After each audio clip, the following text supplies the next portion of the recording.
missed it. I'll be honest, it was screened. Cameraman in the way. Blame anybody. Not even a good positional save, huh? Did you glare at anybody? Yeah. Now this must be just for time on the clock. Yeah, I think they're checking the... It's all your fault. It shows 6:27 on the ACC clock. As Dan O'Rourke checks that out, and now he's going to send a message to the benches. You're Boston too, don't you have a little seed of doubt in your head that you can't beat Reimer? But having that Bergeron save in Game 5, yeah, that all of a sudden he's in the back of your mind that this guy is starting to get our number. Save on Bergeron in game number 5, the save with the knob of the stick on Jaromir Jagr late in the game.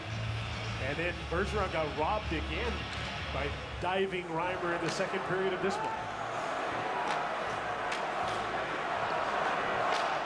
Carl Gunnarsson as play gets underway again. Grabowski tipped the bucket and goes after Red. Grabowski's line's done a pretty good job against this Krejci unit tonight. Almost intercepted. Krejci got by MacArthur though. It takes a hit from Carl Gunnarsson and goes down. Horton is right there for the puck. To Milan Lucic. Red's coming in off the blue line. Lucic trying to walk out front. Here's Johnny Boychuk. Can't get the shot at the net. He gets the puck in deep behind the net. Wade Redden was in deep.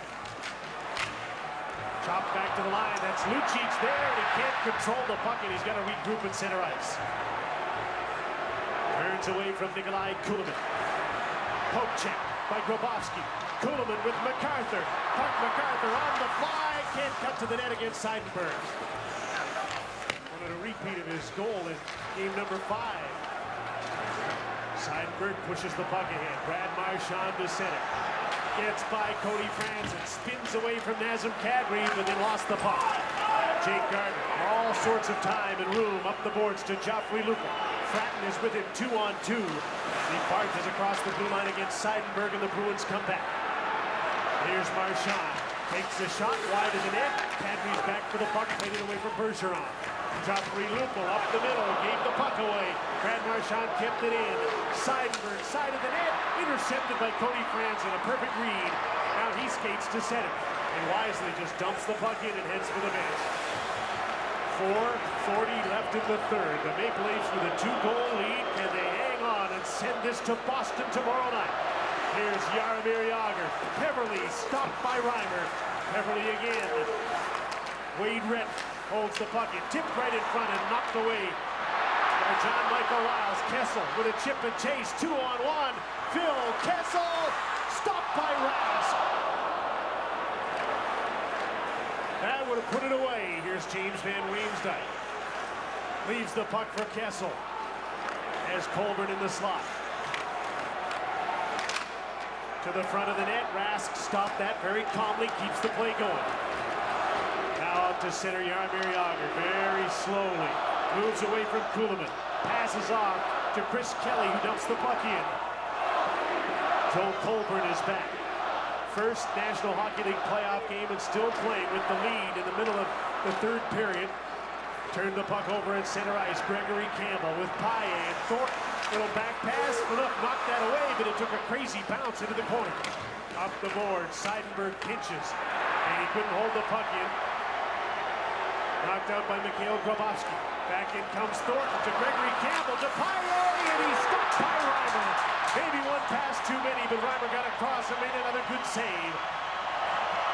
Chara at center ice stepped in front of Kessel. Kessel trying to back check on it. Campbell, checked by Dion Phaneuf. Grabowski trying to clear the puck. Chara gambling now, late in the game, needing some offense. Behind the net is Campbell. Up the boards to Seidenberg on the other side. Chara takes a shot, weak and wide, and James Reimer stops play with under 3 minutes to go in the third period.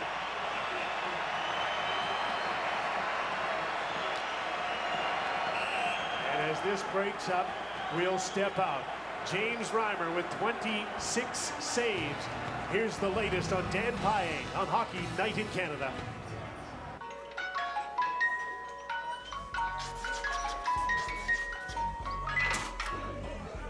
Use your special rewarded with cash.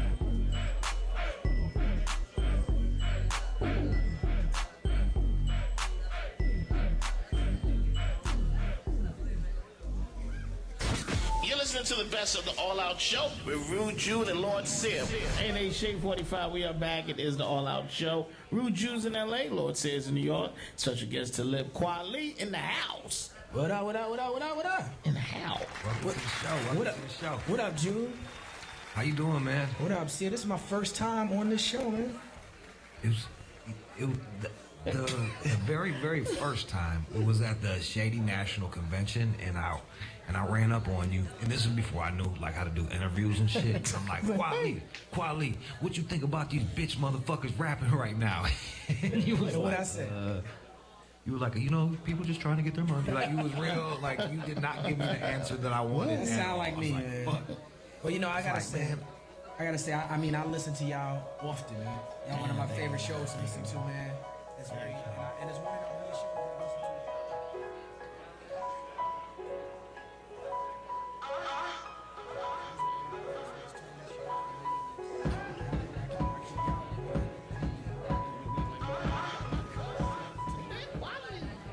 Of his life with another one. A terrific night. That little guy's following his hero. And he has been spectacular tonight. That saved the game in the second period. His wife April cheering him on. He's had 3 standing ovations tonight for big saves.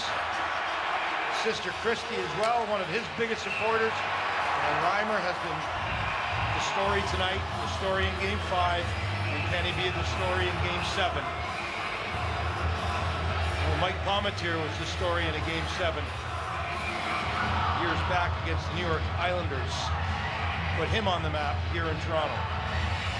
Hasn't been quite the Bruin push that we saw in Game 5, though, in this one. It'll come now, though, under 3 minutes, you would think. Here's Sagan on his backhand. One shot stopped by Reimer. Now the man scrambled in front of the net. Boychuk with his shot. Reimer's down, trying to find the puck, and he's got it. And Franson and Brad Marchand push and shove. Chris Kelly's in the middle of this as well. But a goal line stand for James Reimer and all of his Toronto Maple Leaf teammates. Well, if you look at the front of the Toronto net, this has been the game all night long. The pack mentality. Look at the 5 sweaters, all blue, going after the puck, diving from one side to another. Short-handed with Bozak out of the lineup. Everybody's done their piece. McClement got knocked out of the face-off last time, so Lupul came in and tried to win one. Here on the opposite side, McClement at least a little more comfortable on his strong side. Up against Rich Peverly with 2:44 to go. And McClement wins the draw back. Jake Gardner flips the puck out. Leo Komarov is there. He was facing the wrong way, so he wasn't skating, and the puck is shot back in. And it's an icing call against Boston with 2:33 left. Game 7, if the Leafs hang on, tomorrow night. We'll be on the air at 6:30, 7 o'clock game time in Boston. You have to wonder what effects of back-to-back nights. The team that has momentum and has some youth and some energy, if they can get through the next 2:33.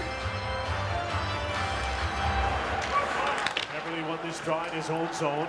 Bouncing puck through center, get away from Gardner. Marchand can't control it. Gardner's down. Marchand with a shot up high over top of the net. Peverly, he's checked, and Lupul gets the puck in on Boychuk. One-on-one. Lupul got around him. Now he's got Thornton in front, and he put it into his skates. He couldn't get the one-timer away. Gunnarsson holds the puck in. Nathan Horton tipped it, didn't get it out. Dion Phaneuf in for Joe Colbert. Wade Redden steps in front of him. Couple of minutes to go. Bruins will pull their goaltender very soon here. He's already looking towards the net. But they haven't been able to get possession and get the puck in deep. Here comes Kuhlman. Takes the shot that's blocked by Johnny Boychuk. Milan Lucic back for the puck to start the Bruins out. David Krejci back to Lucic. Goaltender's out. Rask is on the bench for the extra attacker, and the Bruins have gone offside with 1:37 left in the third.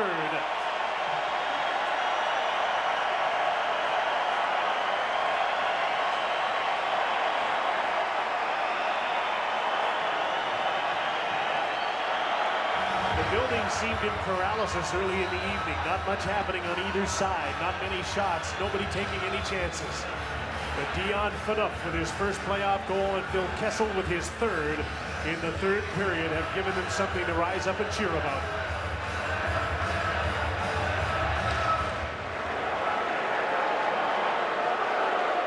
Zdeno Chara, Jaromir Jagr, 6 Bruin attackers get to the blue line and then inside it. Jagr checked along the boards by MacArthur. Gunnarsson couldn't get the puck. Here's Lucic with a shot. Stopped by James Reimer. Up the boards, a bouncing puck. MacArthur got it by Chara at the empty net. Grabowski just missed it. And he's iced the puck with 1:14 to go in the third. That's one you'd like to have back as the head coach grimaces behind the net, behind the bench rather. You've got some free ice, you've got some time, and the one thing you don't want to do, even with the 2-goal lead, is give the Bruins a chance. And he's done that. So you better win the draw now. And it's Grabowski who made the shot that will take the draw against Bergeron.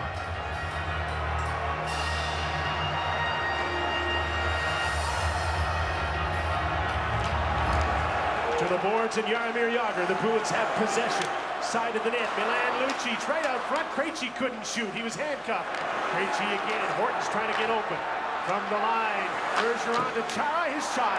That's stopped by Reimer. Bergeron's back at the left point again. Last minute of the third period. 2-0 Toronto. Here's Patrice Bergeron. Passes off. Krejci side of the net. Horton to Krejci. Can't get the shot to the net. And again, Horton stays on the outside. Bergeron to Chara. Couldn't get the puck.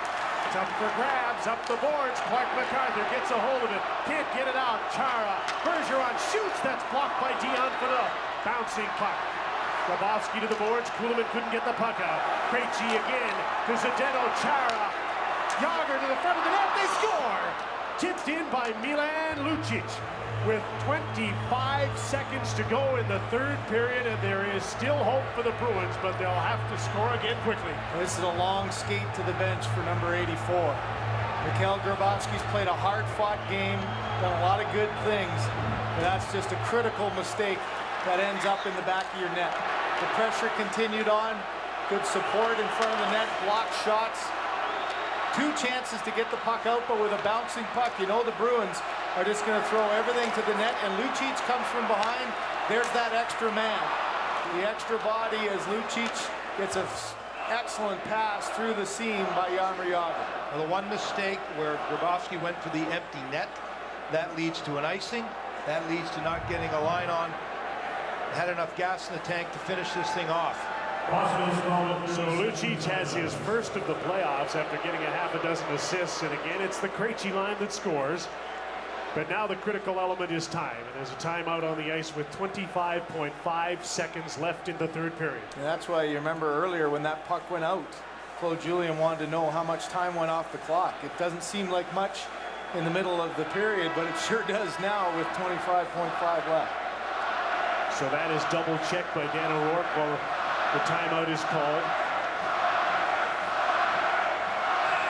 Hudson Bay rules here.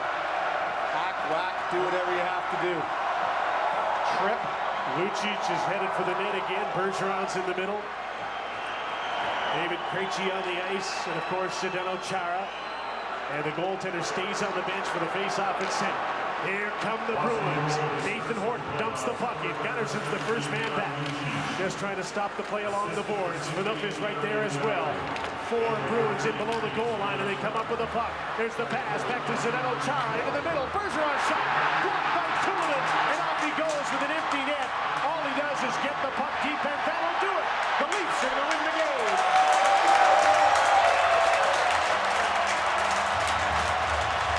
We're headed for Boston, and Game 7 tomorrow night.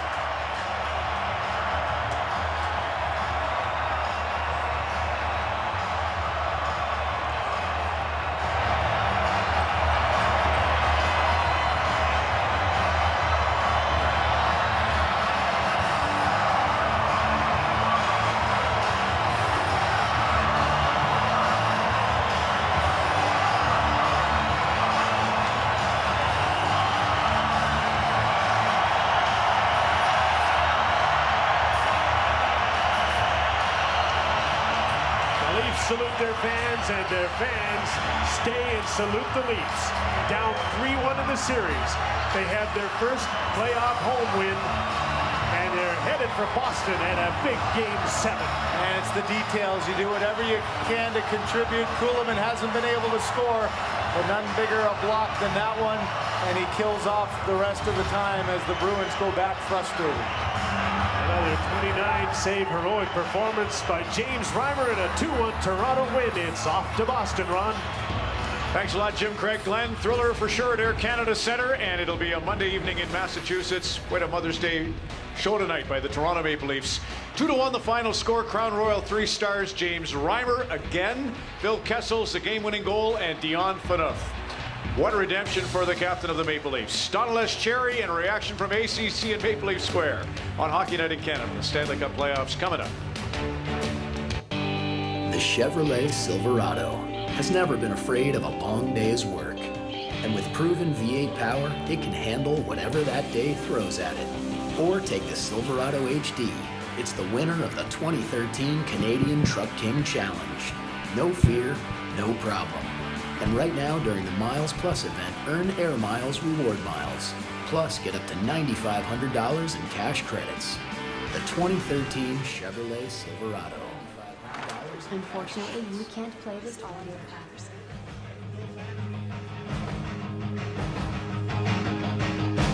Ladies and gentlemen of Vapor Central, are you ready for tonight's show?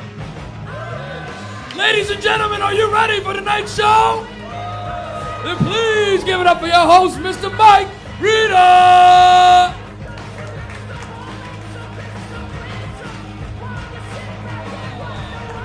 Oh shit. Fuck this show, fuck everything. Let's make some fucking noise for those fucking Leafs, everybody! Hey!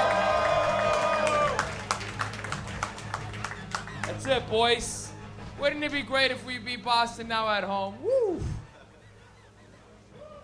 Fuck it, we got no time to dwell on this game. It's about the next game. I got pasties as soon as I started talking. Those guys left. They stayed the whole time to leave.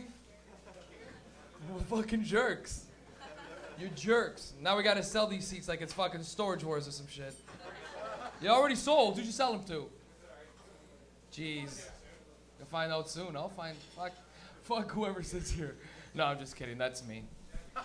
I'm happy to be here. Wait up, before we get it started, let's make some noise for everybody who puts this together, guys. Let's make some noise for the staff and stuff, man. Yeah, you guys do a great job, man. You know, it's tough. It's tough. It's tough to deal with so many stoners. You ever have a job where you got to deal with a stoner sometimes? Imagine everybody being high that you got to deal with, man. This place is fucked. And it's great because everybody's so high and happy right now. The Leafs won. It's great. Anybody here a Boston fan? Did somebody woo that? Yeah, boo that guy. Let's boo that guy. Boo. See, it would have got going if we held on. One more second of booing and shit would have got real in here. There couldn't be a fight in here. Even if there was a Boston fan, everybody would have been like, bro, just hit my joint. I'm sorry about your team. I'm sorry, bro. What? Potheads are nice. Potheads are nice, man. Potheads are the type of people that break up fights, not start them, sort of thing, you know? Imagine you were smoking a joint and you see two younger people fighting. You'd be like, hey, break it the fuck up, man. But you wouldn't do shit first. You'd keep talking. You'd be like, I'm not high enough for this yet, bro. Weed's so nice. I'm happy to be here. Look how fucking full it is, man. This place is great. Really, it really is great that we all came out here on this Sunday night. Fucking weather's been shit for the last couple days. Toronto's fucked like that. I don't know if it's Toronto. I don't know if it's just Southern Ontario. But this shit's fucked. And we all talk about it like it's nothing. But other places don't have weather like we have. You don't know. Everybody last week was in shorts and shit, ready to go to the beach. There was people making plans like, yo, should we go to Wasaga? Like, you know, weird fucking people going off. And now everybody's back to wearing jackets. Does anybody in here not have jackets? Is anybody in here wearing shorts? No kidding. I'm surprised, though. I'm surprised there's not one guy like, yeah. Too late, bro. I put my pants in storage. That shit's real, man. I'm so happy to be here. Staff, everything okay? I thought we had somebody for these couches already. What? I'll take it. You sounded so high at first. You're like, I'll take it. You sounded kind of like a forest man of some sort. I'll take it. I like it. You guys are sitting right in the front. You guys are doing all right. You can't do crowd work here. If you've ever been to a comedy show, the comedian sometimes talks to the crowd, but you can't. It's hard to talk to a crowd at a vapor lounge. Not only because everybody's high, and when I ask you a question, you're like, oh, I don't know. That's an okay answer in here. I don't know. Because you probably don't know. Yeah, I don't know. Let's do a little round of applause. Make some noise if you've been here for a show before. Let me hear you right now. Okay? And make some noise if you've never been here for Stoner Sundays. Let me hear you before. Let me hear you. It's pretty good. It's pretty split down the middle. It is Mother's Day. Did anybody do shit with their moms today? Moms are the best. Moms are better than Leafs. Fuck the Leafs, moms. Moms are the best. Moms are the best because moms are actually usually crazier than anybody else that you know. Especially to you, because your mother's your mother. She can fucking lose it and you're still like, I gotta love her. I came out of her, I came out of her. I have to love her. You can't be like, Ma, you freaked out on me and I don't want to be son and mother anymore. You're breaking up with me? I'm fucking breaking up with you, Mom. Imagine breaking up with your mom. I don't tell people I'm your son anymore. That'd be hilarious. I have immigrant parents too. You couldn't do that. My mother wouldn't understand that. What do you mean you're gonna leave me? Where are you gonna go? Doesn't matter. I'm gonna see other moms. Moms that smoke weed. No. I always thought that it would be a great idea to smoke weed with my parents, but I don't know, man. Anybody in here smoke weed with their parents? Let me hear you right now. A couple, like 5, and it sounded all like girls. Make some noise if you don't smoke weed with your parents. Let me hear you. It's a lot of people. See, you know what I'm talking about?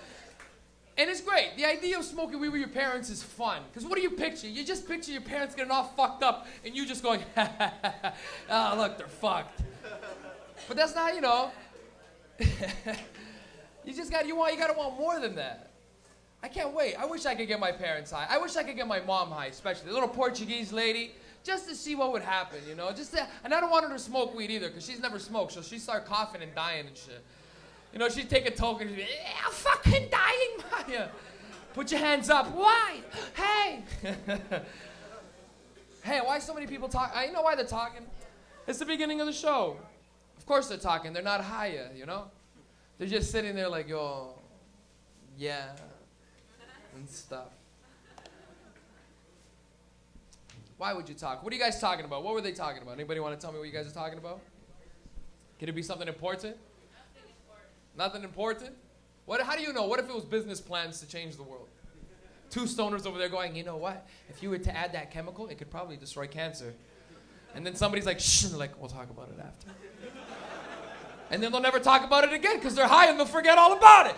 They'll be like, what was the thing? I don't know. Ah! I'm going to throw this into the crowd. Everybody ready? 1, 2, 3.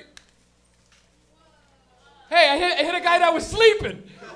That's fucking hilarious. He was out cold, and it just went, oh, and he was like, what? Oh, what? Oh, dude, that's fucking amazing. That thing has your number on it, bud. Oh. You gotta get the show going. We gotta get excited, man. You guys excited? I'm always excited to live in Toronto, just because there's no weed restrictions in here. You ever meet people in Toronto who smoke shitty weed? Fuck those people. Where the fuck do you even find shitty weed? I'd have to call somebody and be like, hey, do you have like $20, $25 half quarters? And they'd be like, Mike, are you all right, bro? Dog, I'll spot you the other 5. It's okay. You can grab normal weed. You don't have to grab it. Bro, you got shake? You don't got shake? I'm talking shit though, because I like smoking, like, if I could get good weed for cheap or even okay weed for cheap, I'm good with it. Just because I don't even care about getting high anymore. I know what you're thinking, you're like, what do you mean you don't care about getting high? But I don't, because I think I'm always high. But when I smoke, I'm just at peace, you know? Do you understand what that means? Okay? I'm always high. I feel like even when I'm not high, I'm fucking high. But then when you smoke weed, I'm at peace. I'm like, okay, I'm okay with shit. Because if I wake up in the morning and I don't smoke, I'm pissed, but I'm still myself. Just shit annoys me, you know? Like if you're on the bus in the morning and you haven't got high and there's a baby crying, you're like, I'll fucking punch this baby in the face. But when you're high, you laugh. You go, fucking babies, fuck this thing. what I'm talking about? It's this thing, man. You're high in the morning, you know? You're still the same person. And unless you change, you ever meet people who change when they get high? Fuck those people. You ever meet people who are like, I'm so fucking high. You're like, get the fuck out of my face. Grab a hold of yourself. Get high and just be yourself. Just feel good. Like people who don't smoke weed all the time. Everybody here has a family member who only gets high at like family occasions or like New Year's or some shit. You know, they're like drunk at midnight. They're like, give me a fucking toke. I'm all fucked. Leave me alone. It's like someone's sister or something. If you have a sister, everybody's sister is a detective. I don't know if you know what I mean. If you have a sister, your sister's a detective. She's like the family detective. If shit's missing in the house, it's always your sister's gonna be like, you know who the fuck took it? It was Mikey's friends. My sister, whatever the fuck went missing in my house growing up, my sister would always cut to be like, it was one of Mikey's friends. They fucking got high, took it, and they don't remember. And then I'd be like, why the fuck are you always bringing high into it? She'd be like, I'll fucking get both of them, bud. I'll fuck your drugs up and your friends. My sister's fucked. Everybody's sister's fucked, unless your sister smokes weed. That's cool. If your sister doesn't smoke weed and she's cool with you smoking weed, go home and kiss your sister. Because she's a great person. My sister doesn't smoke weed. And she hated when I was a teenager. Do you guys remember smoking weed as a teenager? Let's all turn it back a bit, okay? This is fun. Because when you smoke weed as a teenager, it's fucking, yo, man, you're rebelling against the world. You know, you're breaking the law. You're breaking your parents' shit. Fucking, if your grandma caught you, she'd have a heart attack. You know, imagine everybody's grandma in here caught you smoking weed. Unless your grandma's a pothead, that shit's fucked. You ever meet somebody whose grandma's a pothead? You're like, hey, grandma, you all right? I'm always all right. Oh, fuck. She's fucked. Oh, man. Is it me or does the microphone sound okay? Does it sound okay? Nobody's answering me. Sounds okay? I feel like I'm catching this reverb every couple seconds. There you go, it's gone. I don't know if somebody did something. Maybe it's in my head. Regardless. What the fuck was I talking about again? What?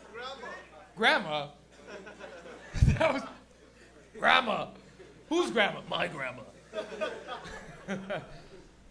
I wish I got high with my grandparents. I don't even have grandparents anymore, but if I did, I wish I got high with them too. Just to hear what they would, tell me. Oh, I used to beat your father. Oh, fuck. Sometimes he'd be coughing and I'd just kick his fucking ass just to shut the fuck up. You know what? You have fucked up parents, if your parents ever hit you, to tell you to shut up. Okay, that's a real thing. My father hit me one time to tell me to shut up. I was talking too much, and he hit me, and I started crying a little bit, and he hit me again, and he goes, hey, you keep crying, I'm gonna hit you one more time. And in my head, I was like, what the fuck does that even mean? Okay, I just wanted to get some shit off the top. Everybody feeling okay?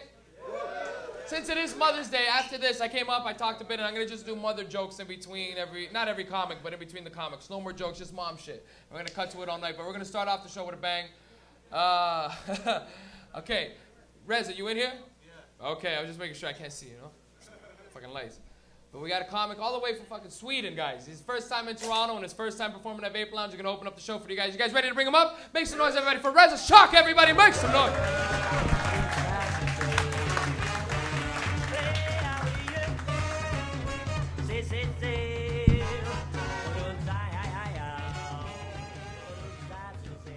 How you doing? You all right? Yeah, I have to check my zippers closed. Once I went through the whole job interview with my zipper open. I didn't get the job. Yeah. I'm from Sweden, the other hockey country. You guys know about it? Who knows something about Sweden? You know something about Sweden? Yeah, they're not all blondes. Look at me. No, actually, Iranian Swede. Yeah. You know any Iranians around here? No, they don't usually smoke pot. Yeah. I'll give you guys a second. Few seconds. I tried pot. I liked it. It's pretty good. But, you know, it gives me the same face as I would get a sex, you know, the smile. Then I confuse it with my sex smile. Thank you. Yeah, somebody got my joke. Don't confuse your sex smile with your pot smile. It confuses people around you. Especially if you're married or something. Where do you got that from? Sex or pot? Man, I'm single. I'm just putting the information out there for the girls. You can do whatever you want with that information. No, I'm leaving in a couple of days. You ever, it was over 8 hours flight over here, man. 8 hours flight. I hate taking a shit in an airplane. You ever took a shit in an airplane? It's horrible, man.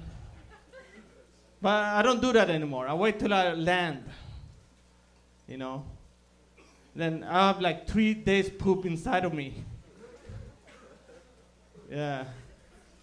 I never get invited back. I don't know why. How you guys doing? Is it me or the pot? Yeah. They were really strict about the rule. They said I cannot ask anybody for pot, and I understand that. But I don't have to. I just breathe in. I was like, I forgot all my material too. Yeah, thank you, man. I'm atheist. Somebody atheist here? Yeah, thank you. But I was still circumcised. I was too young to tell my parents I wasn't a religious person. And I was a fat kid too. I was a fat kid, so they called my foreskin for bacon.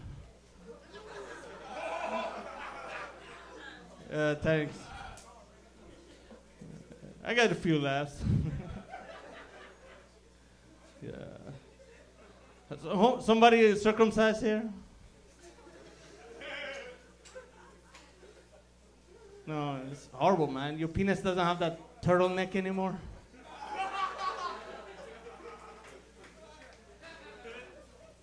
You guys are circumcised. I can see it in you.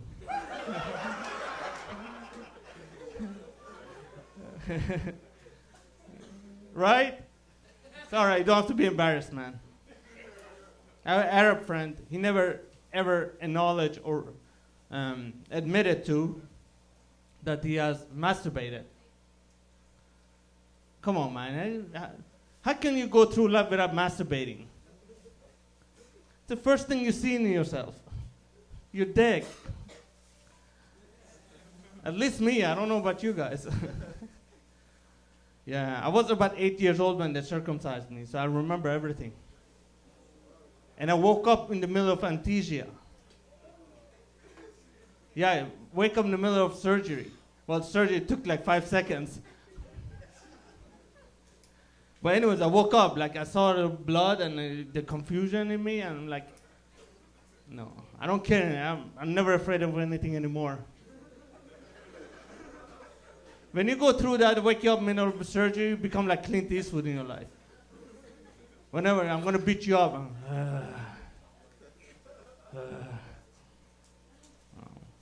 You like Clint Eastwood movies? Yeah. I watched his old movies. I thought it was a silent. Then I realized he just doesn't talk in them. 2 hours in the movie. Did you say something? Was it subtitles? Yeah. Not funny. Not funny. You ever smoke pot and watch porn? Double sinners. Yeah. I'm curious. I've never done it myself. Do you get a hard on or you just laugh?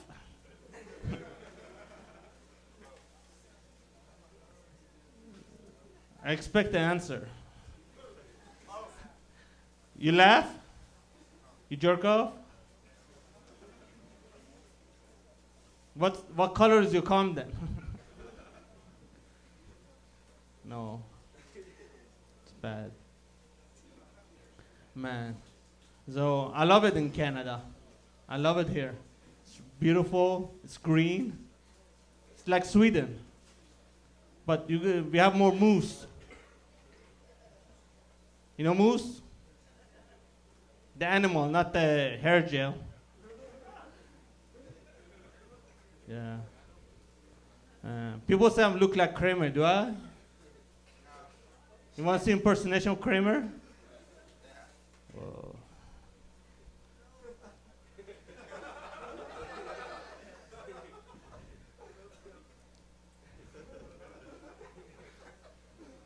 Yeah. How you doing?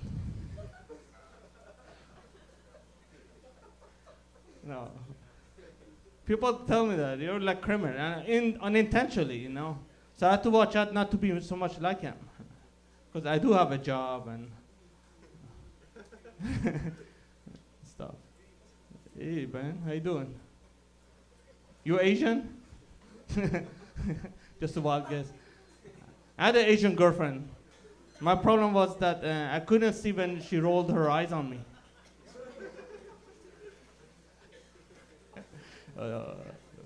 I'm too horrible. I'm too horrible. You know, being Middle Eastern, I'm Iranian, so we are quite hairy. I'm really hairy. On my back and the front. People can't tell back and front of me. I shave my face just to have a break, because otherwise all the hair on my head and body get connected. Yeah, breathing space. So and I figured, you know, if you're really like hairy, the last thing you should be is be a murderer, because you always leave a trace. That fucking hair. So I was thinking, you know, once I smoked pot, that how would I do that if I was a murderer and hairy? Bring a vacuum cleaner with me every time, or have to clean up? Don't leave DNA. I leave DNA everywhere, man. You should go after me in the toilet. The sirens of CSI would go up. Woo! We got some DNA here, guys. Yeah, somebody got it. All right, I'm not going to go on too long. I have to go all the way to Richmond Hill, and I don't want to lose my ride back up. And so I want to say thank you. It's been a pleasure to come up here and perform for you guys. Thank you.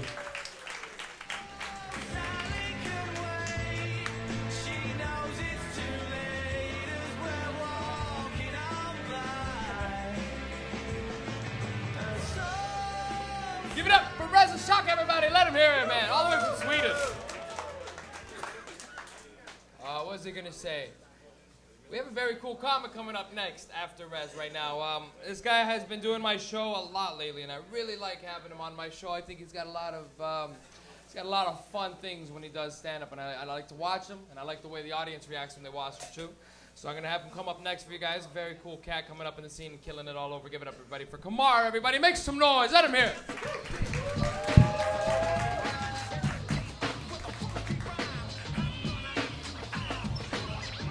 What's up, Toronto?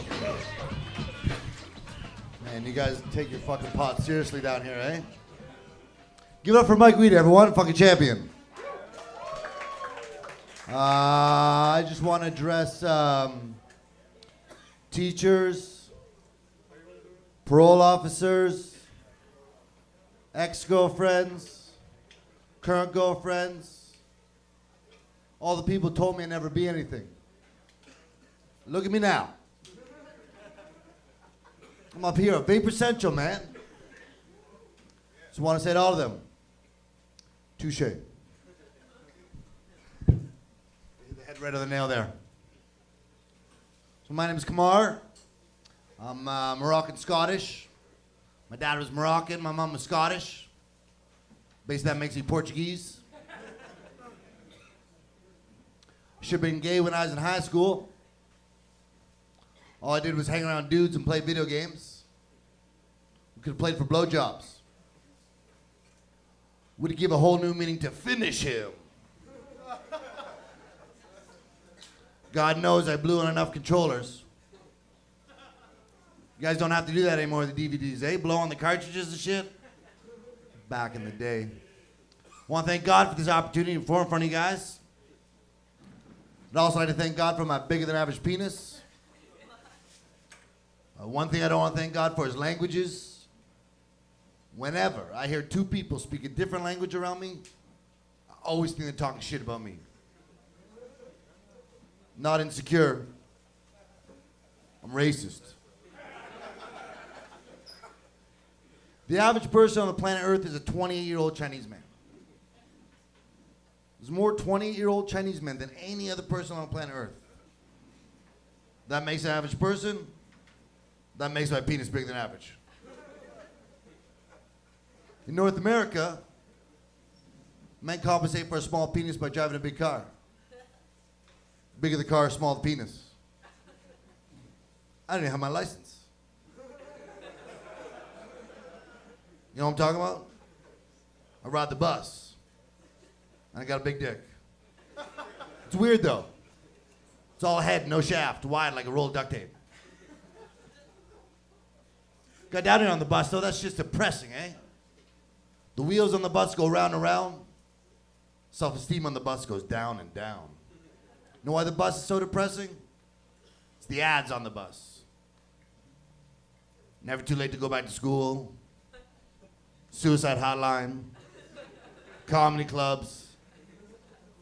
Saw someone in marketing fucked up the other day. There's an ad on the bus for flights to Jamaica. Who are they kidding? You're on the bus. You're not going anywhere. Maybe the next stop. Is soap clean? I had a girl at my house the other night. She wanted to wash up. I said, knock yourself out. There's a bar of soap in the shower. She said she would not use that bar of soap because I washed my balls with it. Thought that was a bit of a high horse. My balls went in her mouth like 3 hours ago. With consent. But I got to thinking, what she says is true. I've been washing my face, my roommate's balls for last year. It's not so bad. I've been washing my face, my dad's balls for the last 30 years.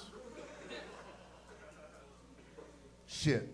When I wrote that joke, I realized when I was a kid, my dad used to make me wash my mouth out with soap when I swore.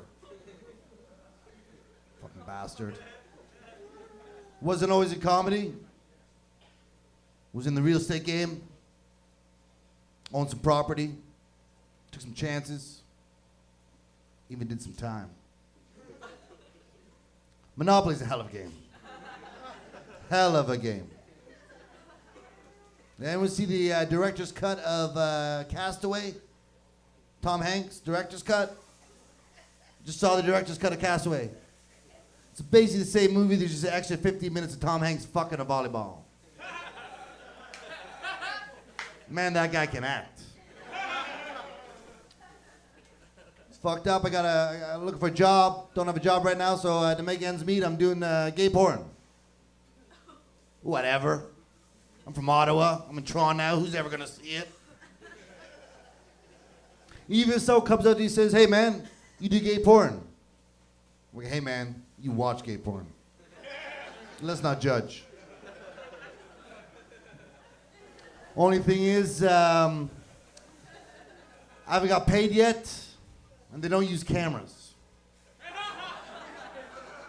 I'm sure it's on the level. Sure it's all gonna work out. Right on, right on, right on. Okay, man, I got this job interview coming up this Thursday. I'm pretty stoked about it to get out of the gay porn. They asked me a couple preliminary questions like, do you have a problem driving a car? Do you have a license? I said, no, yeah, no problem. Said, do you have a problem with shift work? I said, yeah, no problem. That's not true. I have a problem with shift work. Whatever, I want the job. Said, do you have a problem taking a drug test? I said, no problem. After up here, though, I wonder if I have a problem passing that drug test. That's it. I just want to honestly disclose that. I think I'm going to fail a drug test because of this set. Oh, my God. Vapor Central, you guys have been amazing. My name is Kamar Hargadal, please. Thank you very much. Give it for Mike Rita.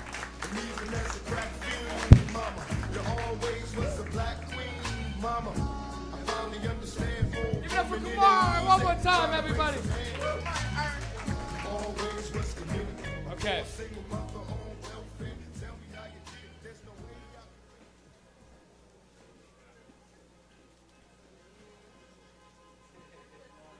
That's the most Canadian thing I've heard in a long time, bro.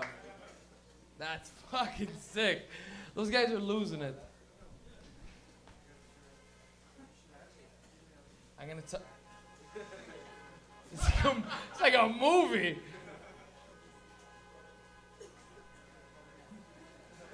Can they hear us still outside or no? Can they? Oh, fuck. Can I look through here some shit?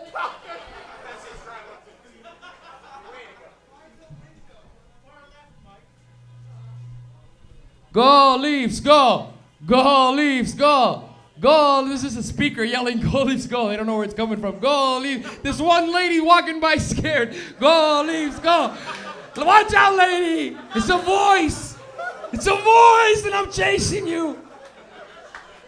Oh, it's so good, because she didn't, okay, you guys, she didn't see anything, and then I just started going, goal, and she's like, oh, hey, hey. Holy fuck.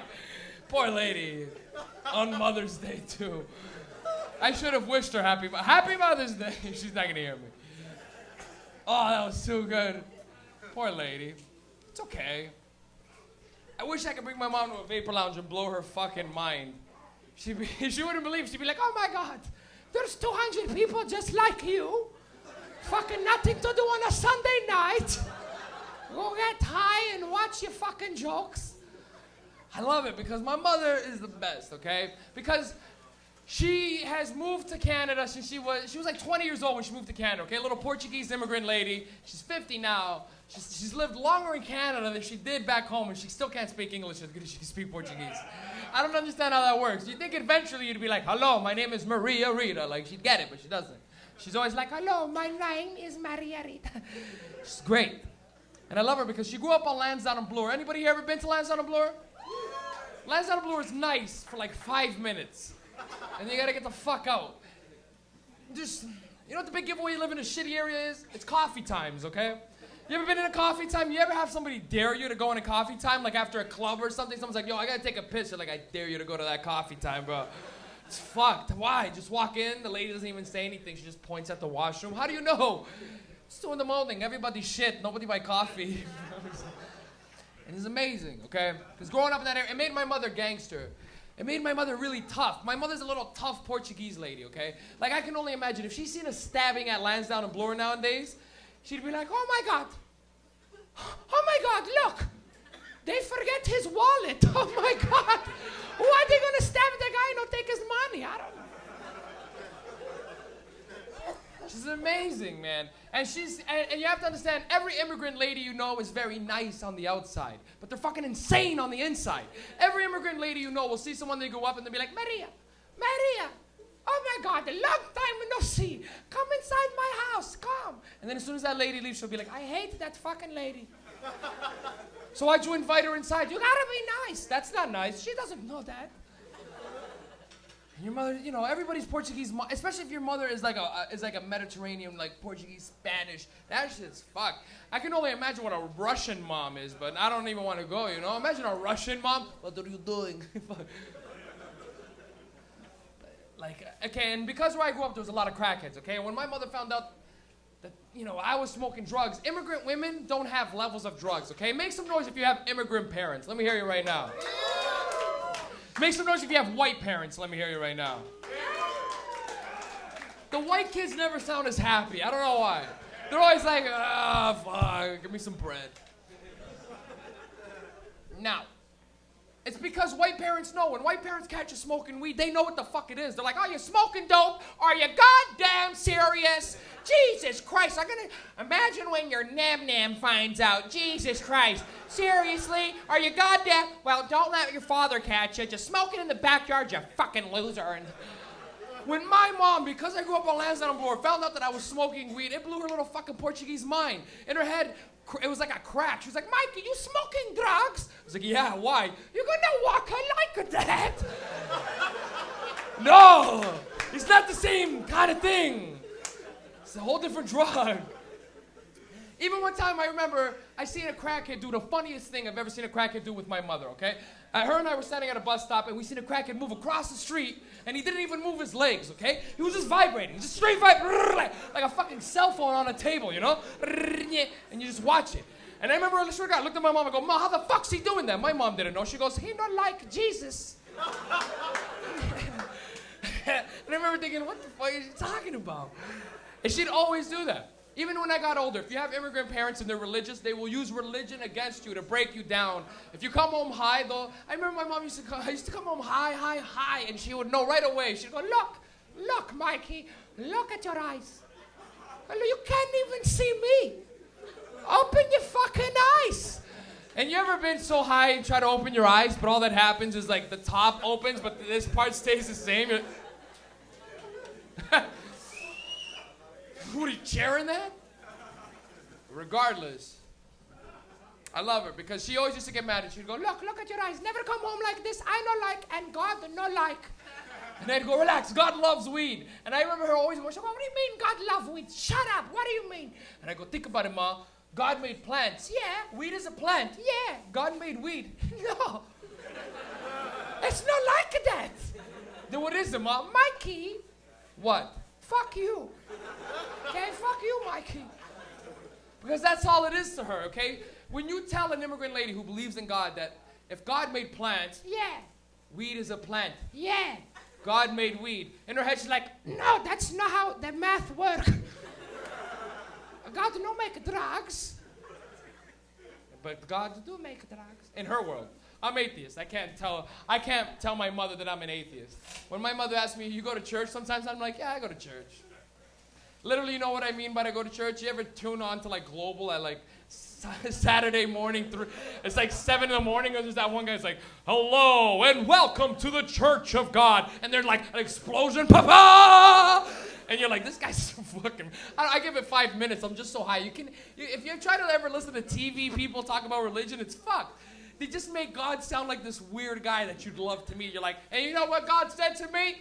He said, you can do what you want, as long as you believe. And I'm like, yeah, that's what I tell myself every day. This isn't God. I tell myself I can be something if I want to be. These guys got it all mixed up. But I love it. And you guys are great right now. And I think you guys are ready for your next comic. And I'm really happy to have this guy come up. I haven't had Johnny here in a long, long time, guys. Give it up for one of my favorites, Mr. John Key, everybody. Make some noise.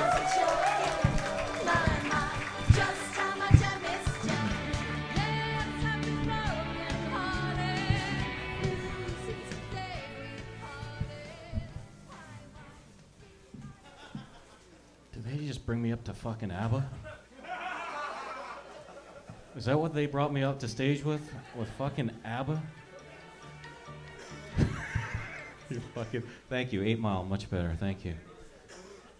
Fuck. You know what I love about this place? Look around this room, just look around this room. Look at all these people in this fucking room, right? As soon as you leave this place, all these other people in this room are those creepy fuckers on the street.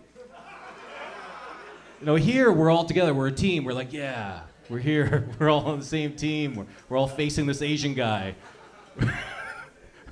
But out there, you're like, look at that fucking sketchy fucker. That's awesome. That's what I love about this place. For this like brief hour and a half, we're all like in it together. And then we're back to our own lives. You're like, look at that fucking guy. That is pretty awesome. Man, anyone else racist in this room? Thank you. I hope that was a white girl back there.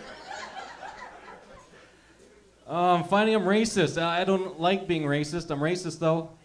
And I'll tell you why. There's also, so you sir, you on the end, would you, if you could, would you own a slave? If it was legal to own a slave, would you own one? No? You're fucking liar, because you smiled when you said that. You know you would, I would. I'd own the whitest little fucking slave I could possibly buy. The most I can, and I'd call him Whitey. I'd literally call him Whitey, and every morning I'd just fucking kick White right in the face.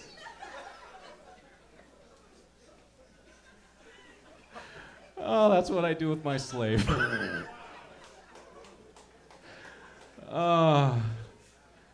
No, honestly, that's a little harsh. Sorry, white people. No, my thing, I realized I was racist recently because when I was smoking weed, I was sitting there thinking, you know what? I'm Korean. I'm proud to be Korean. I'm proud of my heritage. I'm proud of my culture. I speak the language. I married a Korean girl, you know, so that we can share in our heritage and our culture together. You know, I like the fact that we speak the same language. She understands me at a deeper level. We plan on having children. We want to teach those children to be proud about being Korean. We want to teach them the language. We want to teach them our culture. I thought about that for a long time. I realized how fucking racist that was. Because watch. I'm just going to change one word in that whole thing I just said. Watch how racist that is. I'm white. I love being white. I'm proud of my white culture and my white heritage. I speak the white language. I married a white woman so she could share my white heritage and cultures too, and we can have the same white pride. We all want to have white children so that we can pass on our white culture and teach our kid to be truly proud of his whiteness. White power. Like, think about how fucking that's fucking racist.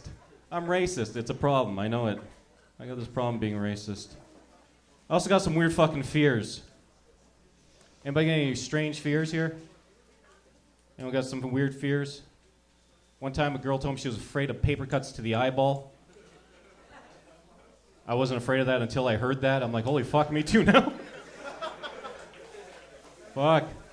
Good thing I'm Asian. Don't gotta really worry about the paper cuts to the eyeball. Now, I got this weird fear of public bathrooms. Anyone else afraid of public bathrooms? Why? Because everything's wet? Why the fuck is everything wet in a public bathroom? Are people just angry? They just want, like, fuck this place, I'm pissing everywhere. Like, what is wrong with society that you can't wash your hands and pee in a fucking urinal? That's not my problem, though. No. I got this weird fear that one day while I'm taking a shit, somebody's gonna walk in and just kick open the stall door. I know that doesn't sound real, but let me explain and you'll understand what I'm talking about. Have you guys ever been the only guy in a public bathroom taking a shit? And you get to enjoy yourself, right? You don't have to cough and shit.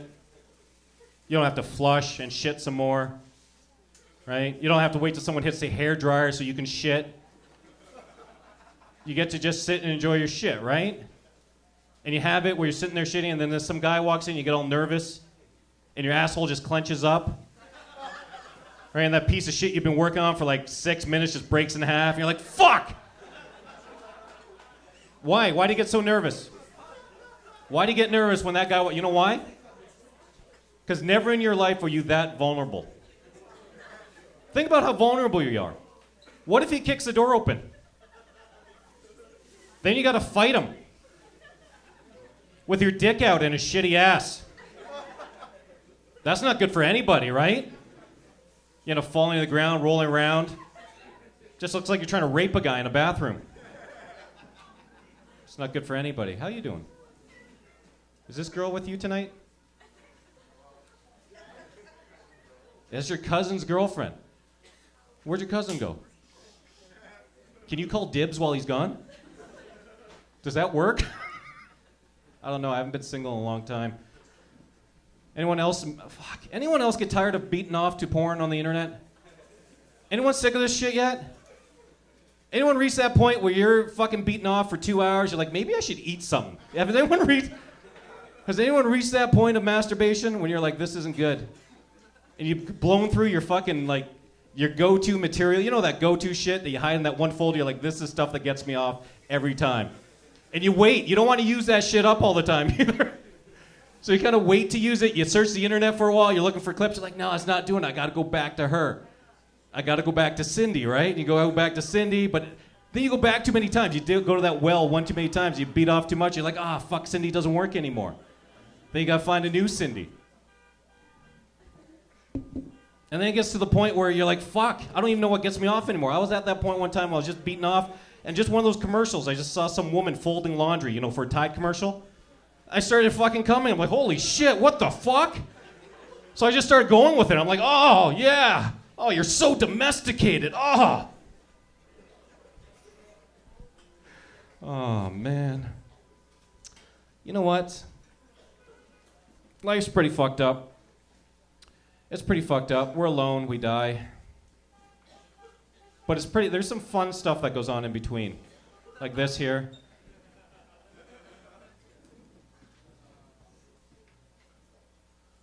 You guys ever watch that show on A&E called Intervention? Yeah? You guys watch this show? There was an episode recently where there was this girl who was 18 years old on the show. She was addicted to heroin. And they asked her, they said, what was it like the first time you ever tried heroin? You know what her answer was? She said it was like a sunrise in her soul. Yeah, fucking sunrise in her soul. Isn't that fucking intense? That's pretty fucking intense, isn't it? I remember sitting there going, holy fuck. Heroin sounds awesome. I don't know if that's the point of any intervention to get me to try heroin, but I've never described anything like a fucking sunrise in my soul. Anyone? I'm not that poetic. I didn't realize crackheads were so poetic. That's beautiful. I wrote that in my journal. That's some beautiful shit. But I realize you watch the show long enough, you realize that's the problem. That's the problem with fucking drugs like that.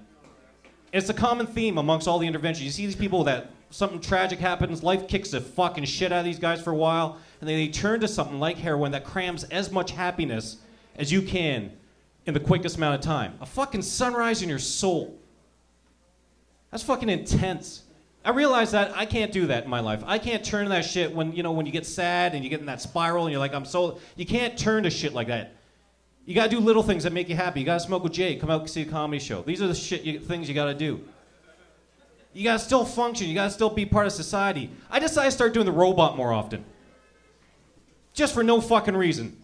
Like for 2 weeks, every time I was on the couch with my wife, every time I stood up, I was a fucking robot, right? Not a good fucking robot, doesn't matter. But the fact that my wife had no idea what was happening, and the fact that she used to get upset about it, she's like, what the fuck is wrong with you? I don't know why that made me so happy. That the robot made her angry. I've also decided to bring back the backward strut.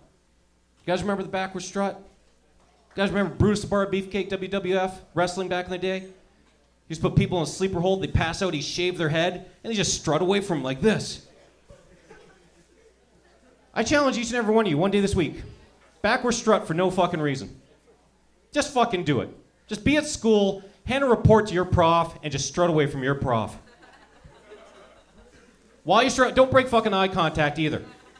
And while he's looking at you, give him the double guns, right? You know how fucking confused your professor's gonna be? He's gonna say, holy fuck, this must be the best report ever. Because life doesn't have to be serious. It doesn't.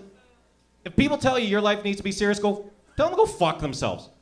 Because it really doesn't. Only because their lives have been serious do they feel as though they need to push that shit on you. Because it doesn't. You can have a good time. You can do little things. I started thinking about this when I was watching this on A&E. I'm like, what made me happy like that? What makes me happy to my fucking core? You know what it is? Titties. I fucking love titties. I love them. There's something about, do you guys remember the first time you ever saw titties? You guys remember that day? As soon as I said that, all you guys got that far off look in your face. You're like, oh yeah, I remember. Because it's a big fucking day in our lives, ladies. I don't think you understand how powerful your titties are. There's magic in them. I remember being just a kid and I'm wrenching at this girl's shirt, just wrenching at her titty, right? And it's the first time and only time in my life my pants ever hurt. I remember oh, my pants, they fucking hurt. I was so excited. I was so amped. It's like wrenching this girl's titty. I'm grunting. I'm like, she's grunting because I'm wrenching. She's like, I just thought that's what you do. You just grunt at each other, right? You're like, all right? And then I got to lift up her shirt and I got to see a titty. And I got sad inside because I was like, oh, mine are bigger. Right, but it didn't matter that she had this much padding on her bra because it was a real girl titty. You get to touch one and I was like, oh, this is so soft. So soft. It feels so much better than the top of my ass. Right, because when you're a little kid, you ask your friend who's touched a titty, you're like, what's a titty feel like? It's like, oh, it feels like the top of your ass, but it doesn't. It feels so much fucking better. And then you get to kiss one, and it's like unicorns and fucking fairies in your mouth, isn't it? You're like, why does it taste this good? Skin shouldn't taste this good. Why does it taste this good? You know why? Nipply magic. That's exactly why titties taste that good. It's the nipply magic. When it hits your lips, it's just so good. So that's what I realized. That's what I can do with my life. I gotta see more titties. So recently, right after watching that on A&E, I went directly to the strip club. I went directly to the strip club and I found the biggest, fattest stripper I could find. Now you gotta understand, I love girls, I love all girls, but there's something about a big, thick woman with big titties that's just appealing to me now. Maybe it's because I'm older, maybe because I'm Asian, I don't know. I love it, but I found this woman who had the biggest titties I ever saw in my life. Just the bowling ball fucking titties. You guys remember the beginning of Indiana Jones? When he's running out of that fucking cave and that boulder's chasing him out of that fucking cave? Do you guys remember this part of the movie? Imagine two of those just trapped in a fucking brassiere, just fighting, trying to kill people, right? So this woman had the biggest titties I've ever seen. I paid her $20. She takes them off, and bam, they just fall to the ground. I've never seen titties this big, just bam, they hit the ground. It takes two of my hands to lift one up off my shoe. I lift this fucking titty up off my shoe, and it's kind of like Simba from The Lion King. I lift it up over my head, right? And I placed it on top of my head, and it hurt my fucking neck. Like this titty, I was like, holy fuck, this is the heaviest titty I've ever had on my fucking head. And I can't tell you how happy I was. You know why? Because I had a titty hat. I had a hat that was made out of titty on top of my head, and it hurt my fucking neck. And the best way I can describe it, the only way, it was like a sunrise in my soul. That was it. Thank you very much, Vapor. I'm Junkie.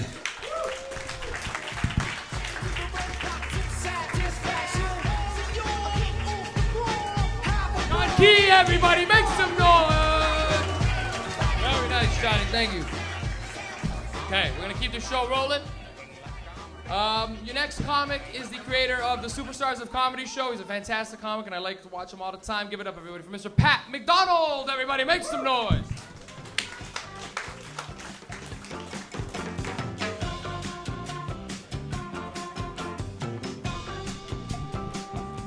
What's up, guys? Give it up for Mike and all the comics you've seen so far. All right. I travel a little bit doing this, like I do shows out of town and stuff. 3 weeks ago, I did a show in Oshawa. Hold your applause. The problem is, I live in Toronto and I don't have a car, so anytime I need to go out of town to do a show, I have to take the train home to my parents' place and steal my dad's car. So the night of the show in Oshawa, I did that, and I get in the house, and I'm trying to be sneaky, like get his keys off the key rack real quiet, but he heard me, and he came downstairs. He's like, whoa, what do you think you're doing? I was like, oh, I'm just going out to do a show. And he was like, well, where's the show? And I was like, it's in Oshawa. And he yanks the keys out of my hands. He's like, oh, yeah? How do you think you're going to end up in Oshawa now, smart guy? And it took me a second, but then it hit me. And I was like, oh, the same way everyone ends up in Oshawa. Through a lifetime of horrible decisions, that got me most of the way there. I didn't quite know where the venue was. I just typed Oshawa into the GPS. Just a big sad face came up. That was it. Grew legs and jumped out the window. You guys seem nice. I'm just going to open up to you right now. My biggest fear in the whole world, number one, is raccoons. There's nothing on earth that I'm more scared of. There could be a gun pointed at my head, and as long as a raccoon's not holding it, I'm good. I can keep my shit together. No problem. I couldn't go home to visit my family for 2 months last summer, because over the span of 2 months, my dad caught 14 raccoons in my parents' backyard. I'm not making that up. Like, he wasn't like running around with like a tennis racket and a catcher's mitt scooping them up or anything. He just set up a trap and watched golf.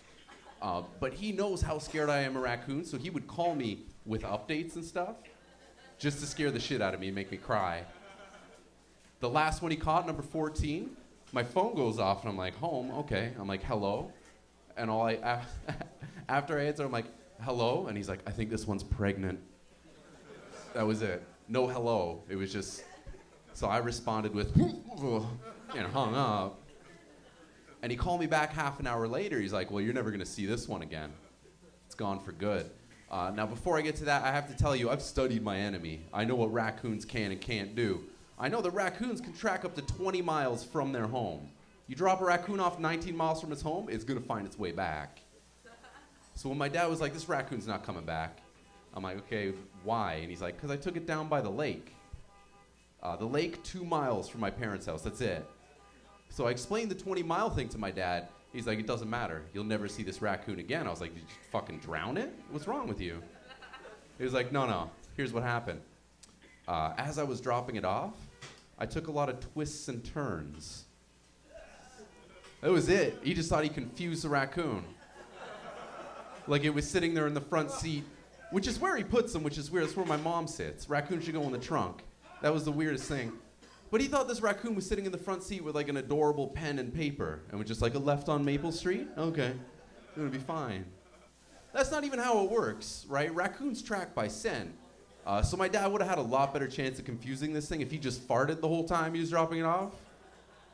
Would have never found its way back. And now I'm just convinced he's found the same raccoon 14 times. Just for or he doesn't want me to visit. That would make sense too. I'm a huge Jays fan. Any of you guys like the Blue Jays? Good enough. I'm a huge fan. I love going to the games. The one thing, though, that drives me nuts about going to Jays games is the scalpers. They're fucking disgusting, horrible people. Their job is shit. Their teeth look like baked beans. I feel like when a scalper walks down the street and he goes by a homeless guy who's sleeping, the homeless guy just wakes up. He's like, get it together. And just moves down the street to a less disgusting area. I went to a Jays game with my brother last summer, and we got our tickets ahead of time. So we're walking around the stadium to get into our gate to go into the game. And one of my biggest problems with scalpers is that they're just fucking rude. Like they never, if a scalper came up to me and was like, would you like to buy a ticket? I'd say, no thank you, best of luck though. Have a nice day. But all they do is yell tickets at you. It's not even a question. It's like tickets, tickets. And it was pissing me off. We're walking around the stadium and that's all the scalpers yelling is tickets everywhere. And I turned to my brother, I'm like, I gotta say something. And he was like, just don't, you'll get a disease if you lock eyes with one of them. Just keep moving. And we're about to go in the stadium and a scalper jumps in front of us. He's like, tickets. So I just said the first thing that popped into my head. So he was like, tickets. And I was like, diarrhea. And he was confused as hell. He was like, why did you say diarrhea? And I was like, oh, I thought we were both just naming things that we had that nobody was going to buy from us. But then I sold a liter, an entire liter of diarrhea at a Jays game. I get really bad headaches, but I never really take anything, like any painkillers and stuff. But my headache 2 weeks ago was so bad that I popped 2 Tylenol, and I'd never taken them before. So after I popped them, I was kind of worried. So I decided I'd read the warning label. And all it said on the warning label for Tylenol was keep away from children. And I was like, okay, whatever. But then an hour later, I punched like 4 kids. They were crying. So I just tossed them some Tylenol. It was fine. I live with my girlfriend now, which is weird. Like there's stuff I do with my buddies that I just can't do with her. Like I eat a lot of junk food. And yesterday I brought home donuts. And we're sitting there and we each eat a donut. And then she turns to me, she's like, oh my God, I feel so fat. And I was like, yeah, I know what you mean. And she was like, oh, you feel fat too? And I was like, I thought we were still talking about you. I feel fantastic. Went and got more donuts. She punched me, had to take some Tylenol. It's a whole cycle. Guys, thank you very much, and enjoy the rest of your show.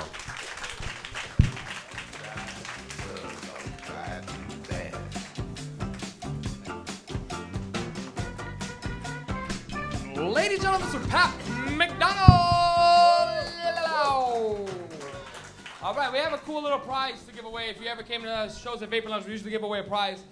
Today we had a nice donation made from an awesome glass blower who's actually here. So make some noise. He donated a nice pipe for. We're gonna give it away. We're gonna give it away eventually. We're gonna do like a Twitter thing. So if you have Twitter, get on that. Either gonna tweet to me or Vapor Central. It's probably gonna be something like that. Before I even go on, I feel like I should mention this. There's some crazy bitch who was throwing glass bottles at everywhere across the street. Like, that's fucking hilarious. Off the roof across the place, across the street. What a fucking mental case, huh? So good. The fucking Leafs won! Just fucking losing it. Break glass. Like, she can't handle it. Oh, that's fucking hilarious. So you guys ever see someone crazy like that? When I was a kid one time, we used to have this lady. I went to St. Sebastian Catholic Elementary School. And there was this woman, it was a little quiet neighborhood, but there was this one woman who in the morning would yell at all the kids. And the younger you were, you fucking little pieces of shit, shut the fuck up! And every parent would just walk their kid and everybody would ignore her. She lived literally across the street and she would yell from the balcony. And then one day at lunchtime, she lost it and she was throwing everything off the fucking roof of the house. And if you've ever seen that, you're almost hoping that she throws something that you want. You know, you're like, oh, what? Don't throw that TV. That was nice. Oh, this bitch is crazy. It's nice, though. You ever have your parents catch your drugs and they try to throw out your drugs? Anybody here ever have that? Yeah. That's one guy. Listen, my mother caught me one time with a pound of weed, okay? It is Mother's Day, so I got to do a Mother's Day joke quick. Anybody here's parents ever caught that much weed on them? My mother found a pound, okay? A pound. And do you know what a little Portuguese lady looks at when she sees a pound of weed? She literally caught me, she brought me home, and she goes, you know what I find today? I find a pillow of marijuana. I went, what? She goes, yeah, I find a fucking pillow of marijuana in your room, Mikey. I don't touch nothing. And in my head, I went, she fucking touched everything. You just don't find a pound. It's not just sitting in my room like, oh, what's the, oh, hey, what the fuck? You know, she had to look for that thing, man. And it was great because she fucked around. She was like, you know what I do, Mikey? I fucking throw out your fucking drugs. And I went, and I remember being hard. I go, wow, why would she do that? But then in my head, I went, how did she fucking throw out a pound? This is a 50-year-old little Portuguese lady, okay? This isn't somebody who's like, knows what drugs are. To her, a pound, she wouldn't even touch it. She'd be like, the police are gonna find my fingers. She doesn't know, you know? She's not gonna stand on top of the toilet throwing nugs out. Bye, drugs, you know? It's just not gonna happen. And I called her out right away. I go, she goes, yeah, I fucking throw out your drugs, Mikey. What are you gonna do? And I go, you can't fucking do that. The drug dealer's gonna kill me. And she went, no, I don't want that. Okay, I'm lying. It's upstairs. I'm gonna go get it. Fucking right, Char. That's it. Sorry, guys. Okay, we have like, I think we got like 3 to 4 comedians left, and then we have also a group of musicians that are coming up to have some fun with you guys as well. But before we do that, we have a very special cat. I really like this guy. He's been doing my show the last couple of weeks, and I really like him. Give it up, everybody, for Mr. John Wright, everyone. Make some noise.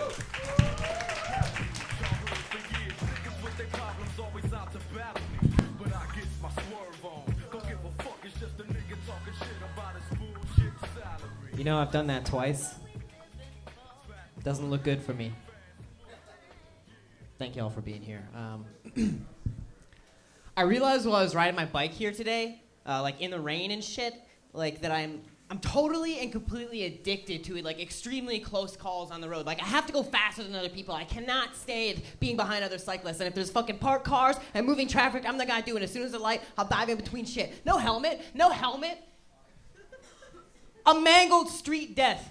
That's what I'm comfortable with. You know what I mean? That's glorious. That's like fucking Leafs winning a hockey game, like people cheering. You just, in my head anyways. I feel like people would be at my funeral, you know what I mean, with my family. They'd understand. They'd know, and they'd be happy and like satisfied. I died doing what I loved. Pursuing addiction. You know what I mean? I don't know. Fuck it. You guys are all pretty comfortable here. I mean, this is a sweet place. Like, the weed indoors still fascinates me. I just moved here a while ago. Too comfortable, I say. I think we're just about ready for like a world war. You know? The constant threat of nuclear heat. You know, just think about how hot that would be. People would be out there every single day and night, just fucking dangerously everywhere. People like clutching recklessly to each other. That's what I think. That's how most people want to go out, right? Like you have the risk every day. World War III. A lot of orgies. Probably. Then I hear there's just going to be like a one big free abortion.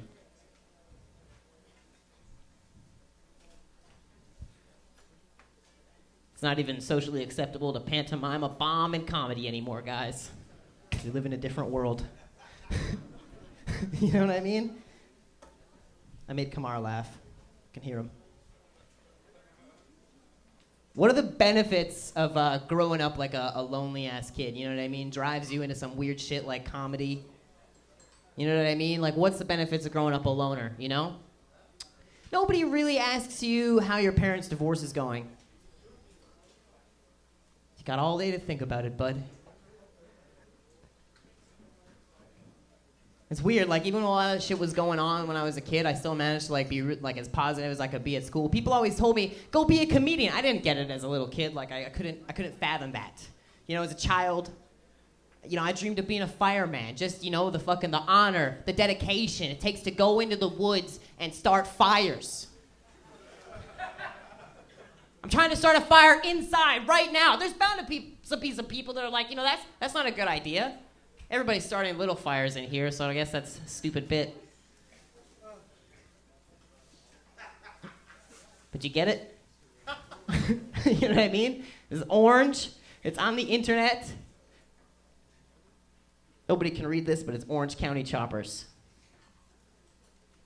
And I'll tell one thing and give it back.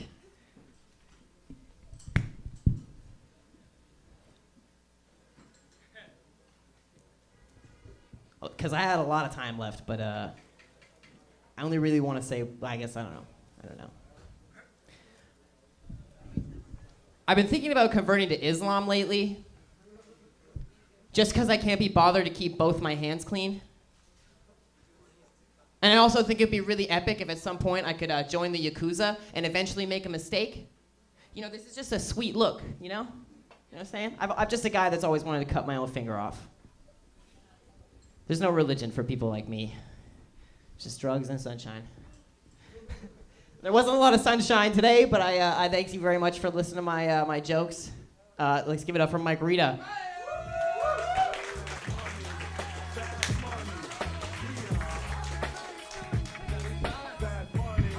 Ladies and gentlemen, this is John Wright, everybody. Getting better by the week on this motherfucker.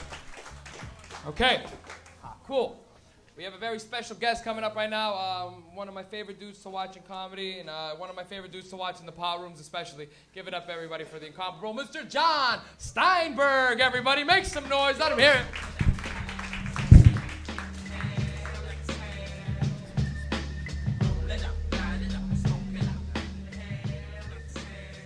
Hey there. How's it going? Good to hear. How about another hand for Mike there? Yeah. Yeah, he's got a good beard there. I don't know if you guys can see that on the webcam in the back, but it's pretty cool. I do a lot of shows with Mike, and after I gotta stand around with him while people compliment him on his beard. And I work really hard not to grow a beard. That's actually a lot more work. Yeah, just once I like to hear someone say, "Hey, John, good job still not having a beard." I recognize that's a daily struggle for you. I want you to know someone appreciates it. And I know you guys are thinking the bearded guy was funnier. Well, he should be. He's got all that extra time to write. Oh, he's not shaven. One day I'm going to come back here with a beard. I'm going to be hilarious.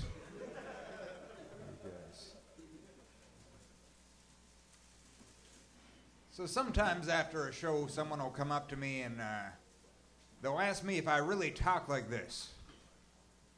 And I tell them that I do. And then usually they ask me if I'm high all the time.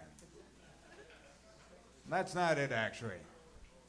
I actually had a brain tumor when I was a kid. Yeah. That plus I'm high all the time. So. It's a bad combination. I should just do one of those things if you got a choice. I'm all right now, though. I had my tumor removed when I was 11. You know, they don't let you keep your tumor. It's true. I asked the nurse. She said, "What do you need it for?" I said, "What do you need it for?"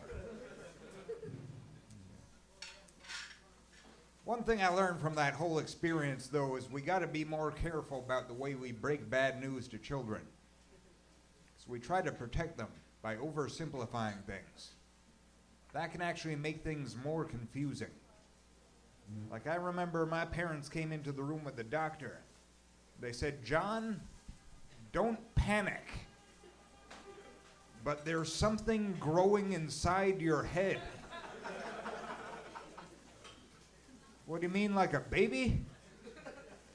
I knew I shouldn't let that guy fuck me in the ear. They said, "No, it's not a baby. All you need to know is the doctors are going to take it out." Well, that still sounds like a baby.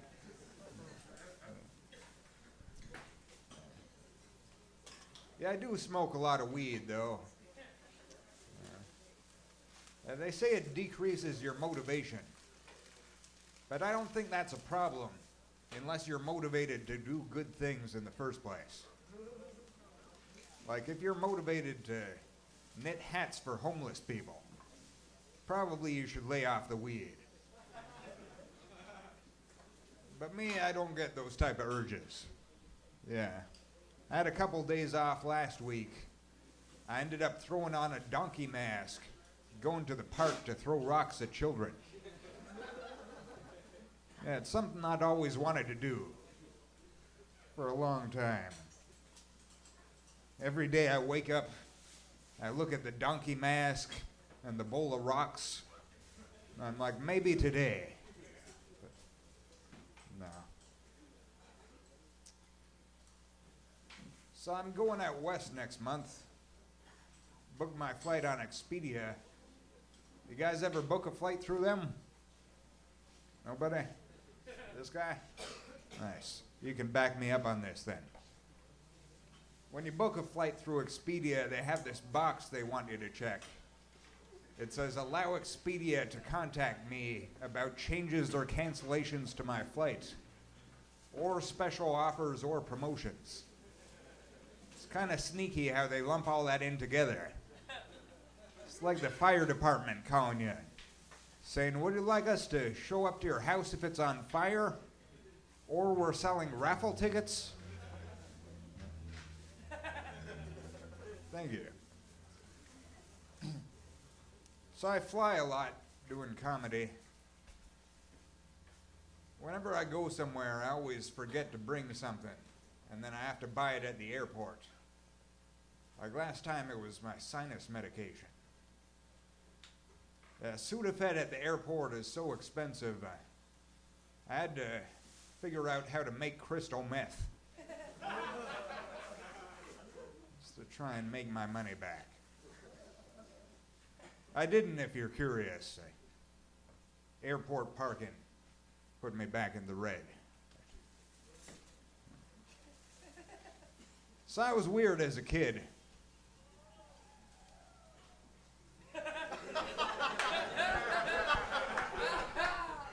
Thank you.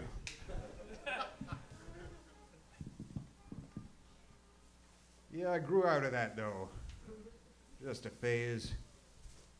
My mom used to be a social worker, so growing up, she never let us have normal arguments in my family. Like when I was mad at my sister, I couldn't just call her a bitch. I had to argue with her in therapist talk. So I had to say things like, when you took the last cookie, even though you knew I wanted it, that made it seem as though you don't care about my feelings. Which makes you a bitch. Thank you.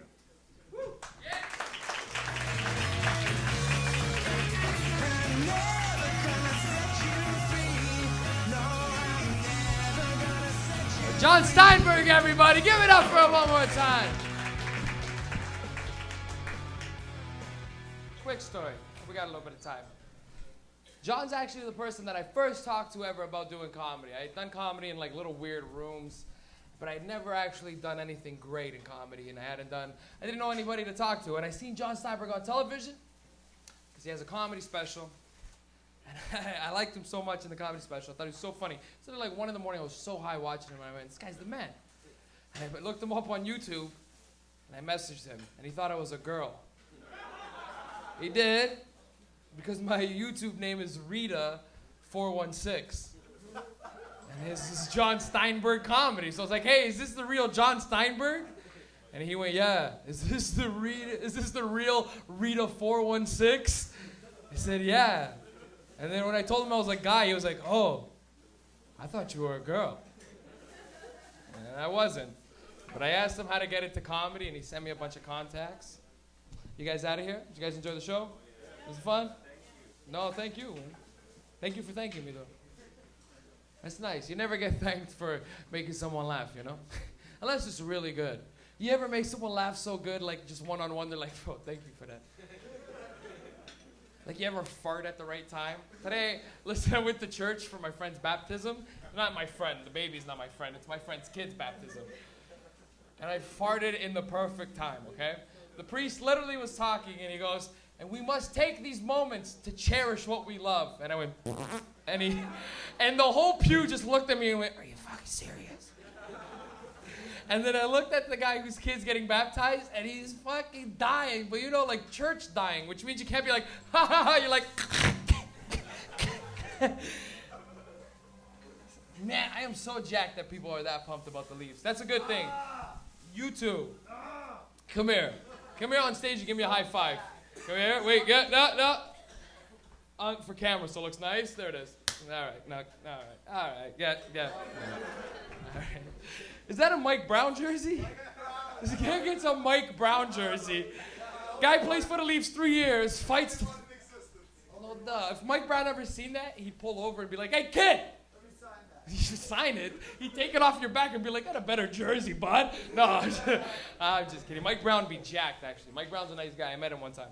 He's crazy, though. If you ever seen him play hockey, when he skates, he like stares down people.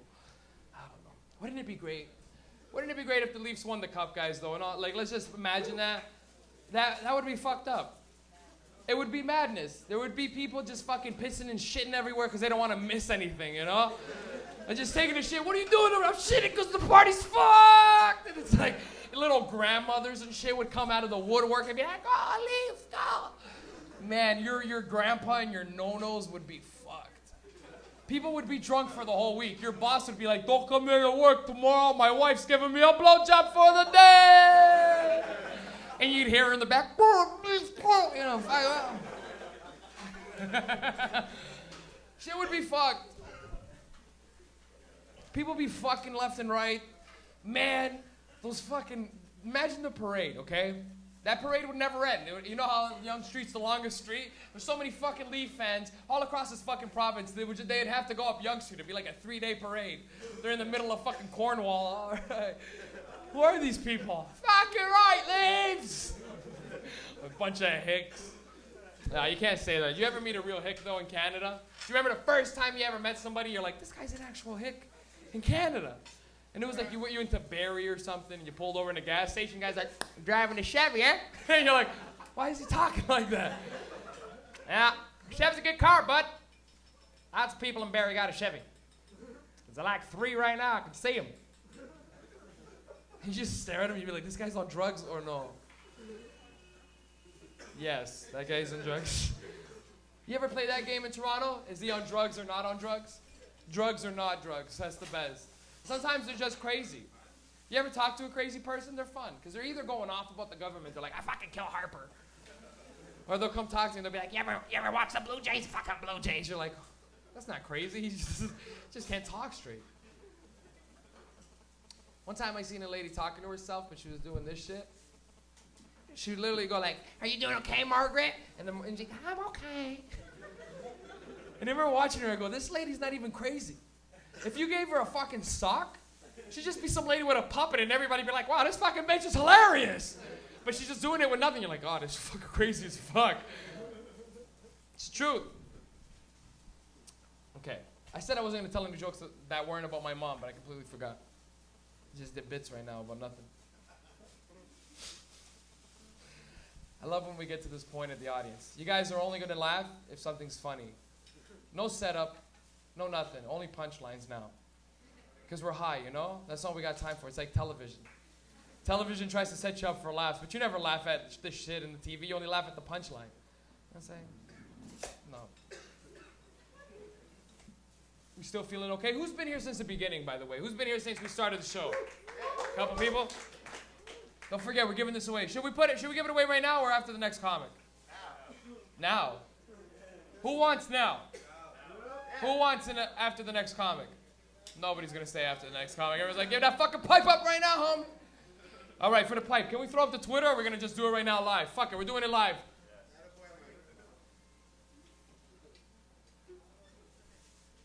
Who scored the 2 goals for the Leafs today? Woo! Somebody snuck it in right here. Who said it? This guy right here? You said it so quietly, too. Like you're like, enough. You were tweeting it? Are we still tweeting it? Either way, it's this couch. No, duh. Fuck this couch. This couch is good shit. That wasn't a good question, because that's not fair for the people who didn't see the game, and some of the girls probably don't give a fuck. Some of the girls are like, fucking gay 1 and gay 2. I don't know. Okay. What's the address of Vapor Central? 667 Young Street. Oh, damn. You didn't even flinch. You're like, I got this. I typed that shit in 5 minutes ago. Should we give it to him? What? Oh, here we go. Now we have fucking people talking shit. We have the Russian judge in the back. Well, I don't think he's right. Und that's Vapor Central.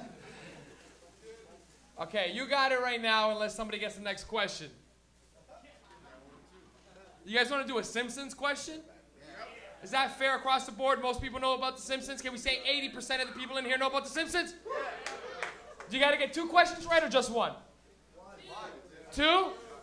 Okay, this is going to be the first one. You ready? Mr. Bopple's first name. Boom, this guy got Edna right here. Somebody got Edna over there too, though, but it was mad like, he was like Ed, and you're like, nah.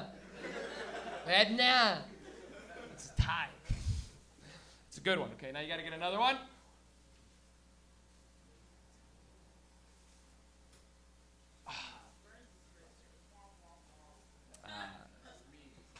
All right, who's Clancy? Ooh, Chief Wiggum. All right, nice. Okay, nice. That was quick. Okay, so now we got 2 guys with 1 point. This is fucked. Anybody else? This is free for all. What does the J in Homer J. Simpson stand for? J. Oh, fuck, too many people got that one. Okay. That was good. That's such a classic. Remember when he's like, I'm going to find out what it means, Homer J. Simpson, and everybody was like, son of a bitch. They got us. That was a good episode. It's like 14 when that came out. It was great. Okay. This is a Futurama question. No, fuck. I wanted to do it too. I was like, who is Zach Brannigan originally written for? Can anybody answer that? Oh, you son of a bitch! How did you even know that? That was supposed to be a trick question. Do you want to go up next too now? Sure. This guy was a comedian too. And he's going to come up. First year Humber student, fucking, I think first time on my show. Give it up, everybody, for Tex. Atkins, everybody, make some noise. And you won it too. Nice. Go, Harvey. Oh, you gave it away. What a motherfucker. Okay, Vapor Lounge, let's get some fucking energy up in here. All right, yeah. Yeah. Good, I'm fucking on a high from winning that pipe. You ever win a pipe and just fucking grabbed a microphone? Try it one time. Yes, ladies and gentlemen, I'm Tex Ekness, and you may have already heard I like my sex reckless. I looked at like 6 guys when I said that. Fuck, that was bad. I know you're all thinking, look at this fucking Italian guy with this fucking Adidas jacket and his sweatpants. Yeah, it's true, I do have Italian in me, and if you play your cards right, so can all of you.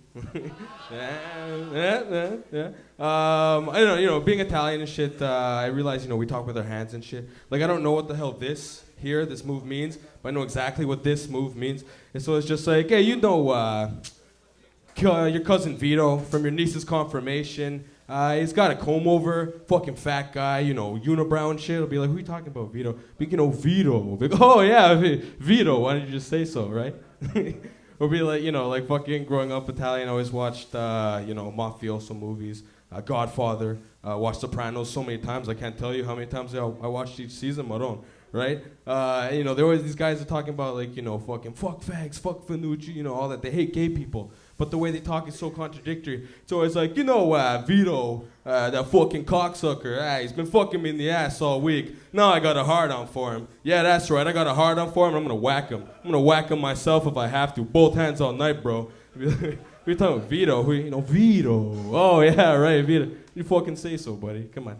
I'm also Norwegian, guys, a little bit more about me. I have no jokes about that. It's just a funny-ass sounding language. Every time I go to my grandma's house, it's always like she's on a roller coaster or something. Would you like some meatballs and mashed potatoes? It's like amusement park shit, you know? It's craziness, guys. We're in the springtime, though. Can we get, you know, an applause for that? We made it through the winter. I mean, it's like they're throwing it back in our face with the fucking hail, but like, you know, it's not the worst thing, right? In the springtime, I get to work at a garden center usually, Plant World. And you know, we do like mundane fucking things, you know, like I'm sweeping around like the fruit trees and shit or whatever, and you know, it's like you zone out or whatever, sometimes smoke something. One time I swept up a nice little dust pile and like this red sort of thing rolled out, and I was like, whoa, that's really, visually catching, right? I was looking at the other fruit trees. There's no like red berries that would grow on these apricot trees, pear trees. So I get closer to it. The thing springs legs. I was like, holy shit. 8 legs, this thing's a fucking spider. Natural curiosity brought me closer. It didn't scurry away or anything. Just looked me right in the eyes. It's like, make your move, bro. I was like, oh shit, I gotta respect that, you know what I'm saying? Gave like daps to all 8 arms. I was like 1, 2, 3, 4, 5, 6, 7, 8, you know what I mean? I walked off in the sunset, he walked off in the sunrise, Japanese music started playing. Looking off in the distance and shit, he's on my shoulder. I don't know. Madness, bro, I'm telling you. That's the shit that goes on in my head. Yeah, I watch a lot of anime, and I chill with a lot of Asian guys. You know what I mean? And it's not the kind of Asian guys you're probably thinking of, like, the ones you see in movies where it's like, I need to run home from school, do my math homework. Not those Asian guys. Like the Asian guys that will fucking, so serious, like Vietnamese guys, right? Like, chill people, cool people, right? You go to the house and everything's good. But they take shit so personally, the weirdest things, like, they'll always be like, yo, smoke that chin. Yo, drink that chin. I'll be like, yo, I'm smoking chin. And they'll fucking karate chop me. Be like, you can't say that. Only we can say that. Like, all right. Fucking relax, shit. And I always throw in, like, my face, the fact that they're more Asian, like, and just get away with weird, corny things. They'll be like, hey, bro, can I get a glass of water? I'll be like, sure, you can. Fucking punch me in the chin. Like, you know what I mean? Hit the speaker, sonic boom, yeah. But yeah, these guys, like Vietnamese especially, like they take weird things seriously. They take beef seriously. Like, I'm not talking like the beef you fry, sir, like, anything like that. I'm talking like beef in the street beef, you know what I'm saying? Not street meat like a hot dog, like street beef dog, you know what I'm saying?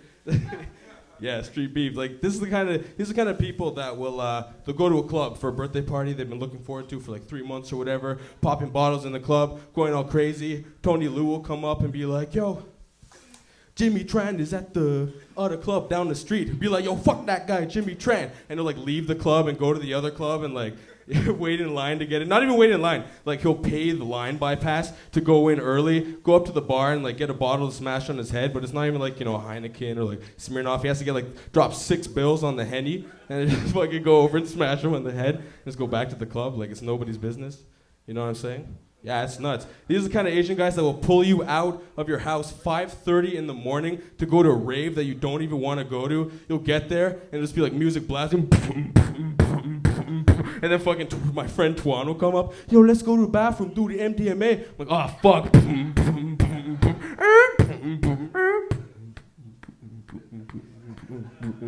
And fucking like 10 Asian dudes in suits are standing there like all business-like. I'm like, I can't fucking do MDMA in front of these guys. Like, yo, look around. They all doing the same thing. I'm like, oh shit. Pop that, kick over there. Glow sticking and shit. Never knew how to do it before, but I did it now. I don't know, it's crazy. I'm gonna leave you off with one thing. A thought that's been on my head for a while. You're in the bedroom with your ladies with your men. You do really, as the relationship goes on, you progressively do weirder things sexually, I don't know, it's not my business, it's a cold world, whatever you're into. So it's like, fuck me in the ass, and then like, whatever comes off, like just like wipe it in my hair, be like, yeah baby, I want you to fucking like smother me with your armpits or something, should be like, come in my milkshake and I'll drink it, I don't know, like crazy shit, whatever, I love you baby, we'll do this together, and then you go through a night of crazy, kinky, blissful sex, you go to the bathroom the next day, you're brushing your teeth, she comes in, oh, can I use your toothbrush? You go like, oh, what the fuck? No, that's some gross, dark shit. I'll come in your milkshake, but you can't use my fucking toothbrush. Okay, guys, keep it going. For Mike Rita, my name is Tex Ekness. Thanks for having fun with me. All right.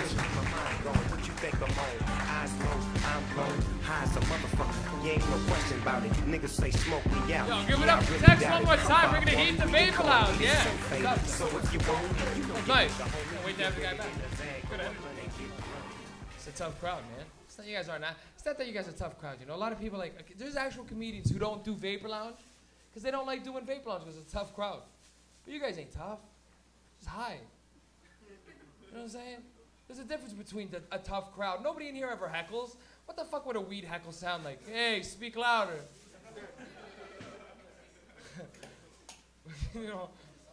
What? Somebody heckle me right now.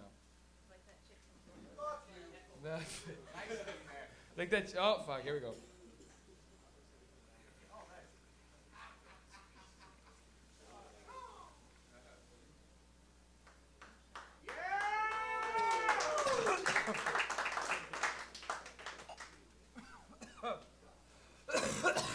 stupid.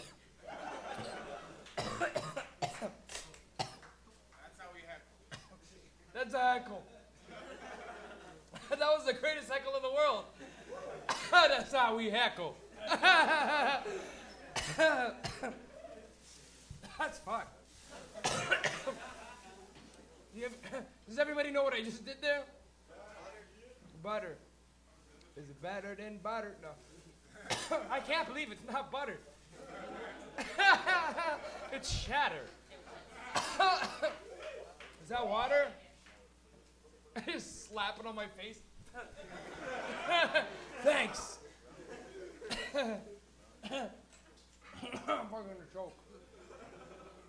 You ever try to sip water and you're choking and you just spit it up? Oh, thank you. like fucking Jim Carrey in the 90s. Right, can't you see it? Jim, relax. I'm talking to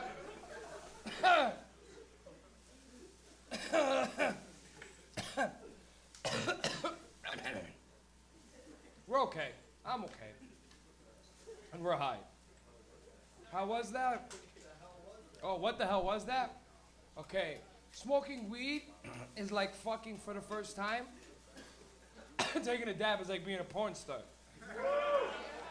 When you fuck for the first time, you're happy that you got it. When you're a porn star, you got it, baby. You don't need to be happy. You just high as fuck. Instead of being high on pussy, you're high on butter. First time when someone, okay, if you don't, does anybody in here not know what butter or oil or shatter is? Does anybody not know? It's okay, clap. Lots of people don't know. All right.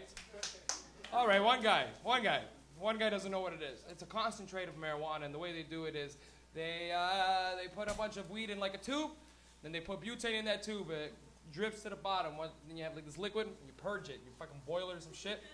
All the butane comes out, and what you're left with is this beautiful high thing.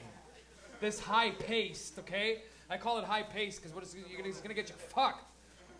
And imagine the first guy who figured that out. He's like, man, you guys wanna smoke it? Imagine how hard that was to, what'd you do with it? I put it through butane and then I purged the butane out. What the hell's a purge? Y'all see. And man, as soon as you smoked it, it was great. One of the greatest things I've ever smoked in my life, okay, was Naomi, who's a regular here. She's the older woman that you see. Sometimes you'll make eye contact with her and she'll be like, hi. Like, hi, Naomi, hello. Naomi's higher than anybody. She's the best. And the best thing she ever let me smoke one time, you guys know the red hairs on buds, you know, like this red hair? There's this guy who's a fucking OCD case, who's a friend of hers, who doesn't smoke weed with the red hairs in. He picks them all out, one by one. And then he had a bag of it, and what he did, he concentrated it into butter. And I hit red hair butter. And I'll promise you, you know when you like feel a different high? You know, you're like, oh, I just hit, and you're like, whoa. And I just remember everything, it was like movie high. You know when someone's walking through, they're like,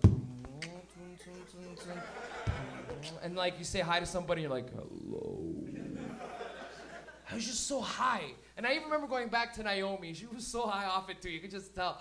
And I went, Naomi, this stuff's fucked. And she just looked at me. She goes, I fucking told you. And it was great. Red hair, oil, or butter, whatever the fuck it was. It was amazing. And you'll never get to smoke that. Because there's only one person in the world who does that. Just sits there picking up the red hairs. Oh, these fucking red hairs. Just driving him nuts. He wakes up in the middle of the night. Red hair, red hair. And Naomi got her hands on that, and it was fucking gold, baby. If we ever get a chance, let's mass produce that shit. Because it's sick. One more thing quick before I bring you up, Dave. I'm sorry, this guy's comedian just dying to, I can see him, he's just waiting to come up. Still, don't sit down. I'm bringing you up. Fuck it, he sat down. Next comedian, everybody, Mr. Dave Burke, everyone, make some noise. He comes all the way from Halifax. Fucking Halifax. Keep it up for Mike Rita, everybody. Yeah. What's up, guys? How's it going? Give it up for Vapor Central, everybody. Vapor Central. Only half of you are clapping. Are you guys jaded that you can smoke weed inside? This is crazy. Give it up for Vapor Central. It's awesome. Best vapor lounge in the city. It's weird. How you guys doing? Good. Sweet, man. Yeah, I'm from Halifax. They don't have these there. It's weird, and it hasn't worn off on me yet. It's still amazing. Every time I look around, I'm like, I'm smoking a joint. It must be in my apartment. And I really got to hold back the urge to beat off, because that's my next move always when I'm in my... Can't do that here. All right. Yeah, I don't know. It's a cool place, Toronto. You know, I was on that subway. That was pretty crazy, too. That hasn't worn off on me either. Because every time I go in there, I smell it. I'm like, this smells like a roller coaster. So I don't know what to expect when I get on there, but it just rides like a bus. It's just a normal commute. Yeah. I'm pretty high. I've been sitting in here for a long time, and I didn't think that we'd get this high from just sitting in a room, but it happened. Yeah, I've never seen a city so into hockey. Like in Halifax, your favorite team is just decided by what your dad likes. And he was a Leafs fan, so luckily yeah, I came to the right place. But you guys are going mental for this hockey. It's crazy, man. Like I saw this chick. She was really hammered. She was doing that, you know, sort of like cyborg walk that drunk chicks do when they're just way too drunk to be walking around. She was just like, just walking down the street. And I just thought it'd be fun to get a rise out of her, right? Because she was, hey, Leafs! Leafs! Just, you know, hammered. So she sort of looked at me and I went, hey, Leafs suck. I didn't mean it, guys. And she just looked at me for a second, and I could tell she was so hammered. It was gonna be like this. It's this primal reaction when you're that drunk. Like if I had slapped her, this would be how she should have reacted. And she just looked at me, and she just centered on me for a second. She just looked at me, and just the only thing that she could think to say in her hammered state of mind, she just looked at me and went, "Fuck you, Boston!" It was fucking awesome. It was great. You guys are very into the hockey. Yeah. You know, I do smoke a lot of weed. I don't drink that much. And I think it's good because booze makes people go crazy. Like I saw this chick. I was at this bar back in Halifax a few months ago, and this lady was doing the cyborg walk. And I was sitting on these stairs in this bar. And, you know, there's a lot of stair next to me, right? She could have made the stairs, but she saw me, and her eyes were looking at me, but her legs were like going for the stairs. She had this weird thing going on. And she got to the stairs and just like completely just grabbed me and just started climbing up me and just piling my face. But I was really fucking ripped and I was just like, oh, I'm stairs right now. It was great. I missed that bar though, you know, it was nice. The bathroom sucked, but it was a good bar. Right? They had those urinal ads in there. I don't miss those. That would be a good job, the guy that writes the urinal ads, because it's not, I could definitely smoke weed all day and do that job. They don't put a lot of thought in these ads. I saw one a while ago, it was just a picture of two nuts, and there was text that said, "You're nuts. Get them checked out." Right, it made me laugh, because I don't know how it works with the female urinals, right? But I'm pretty sure they don't have a picture of a cat curled up in a ball with text that says, "Your pussy. Get it scraped out once every 6 months." Is that not the procedure? All right. Apparently not. Yeah, I do smoke a lot of weed, and it's not helping my game with the ladies. I seem like a smooth guy. I am a passionate lover, but it's hard to seal the deal when you're very high. Like I was outside smoking a joint a while ago, and this nice little chick walked by. She stopped for a second, and she looked at me. And she went, "Oh, that smells nice." And I thought for a second, but the only thing I could think to say was, it's not going to seal the deal. Thanks a lot, everybody. I'm Dave Burke. Let's get Mike Rita back up. Give it up for Mike Rita, everybody. Yeah. Dave Burke, everybody. First time performing us on a Sunday. All the way from Halifax. Yo, I'm actually going on tour to fucking Halifax and St. John's for the rest of May. I leave this Thursday morning. And I get to go fly out to St. John's. Anybody here ever been to St. John's? Is St. John's nice? St. John's is not nice. You been to George Street? No, of course it's not. It's fucking a rock. It's Newfoundland. They didn't even give it a name. They're just like, what is this place? We're going to give it a name? Newfoundland. All right, fuck it. That's it. Do you remember the day you figured out Newfoundland was just called Newfoundland? It's a newfound land for Canada. I can't wait though. I'm not gonna talk shit because I feel like I'm gonna like St. John's. I liked Halifax. Halifax was fucked. Anybody here ever been to Halifax? Halifax is sick, man. Halifax is like this little city with such a big heart. Literally, like it's actual Canada. Toronto isn't Canada. Toronto's like a mix of a lot of shit. It's like America more than it is Canada, because nobody here, you're never gonna hear some guy just go, hey, you fucking guy, what are you doing there, bud? But everybody says that. Even the women will be like, hey, what are you doing there, bud? Like Halifax is Canadian. And the best thing is their street vendors are brown guys just like our street vendors, man. And their taxi guys, they had white taxi guys, and I even seen a white old lady. What the fuck? We wouldn't have, imagine an old white lady driving a taxi in Toronto, how tough she'd be. She's like, I already knocked out 3 dumb bitches tonight. You know, they'd have to be insane, man. We don't got this shit. But the best is they had these guys that just sell street meat, like, you know, like Slovakia and shit like that. And it was amazing. They had just pieces of meat. I asked the guy, what do you got? He goes, meat. I go, what? He goes, yeah, you want meat or you don't want meat? I'm like, give me fucking meat, man. I didn't even know what it was. And then I think it was pork, because it was delicious. You know what, Sean Brady, you know what I'm talking about? Yeah, buddy. What street is that on? It's Pizza Corner Street. There's a place today, they always just go, you gotta go to Pizza Corner. And you're like, what the fuck is Pizza Corner? And you get there and there's just literally a place called Pizza Corner. And it's on the corner. It is about the donair. Are you clapping for donair? Are we just losing our shit right now for donair? Every stoner in here is like, oh fuck. Give me some of that sauce. Donair is good though.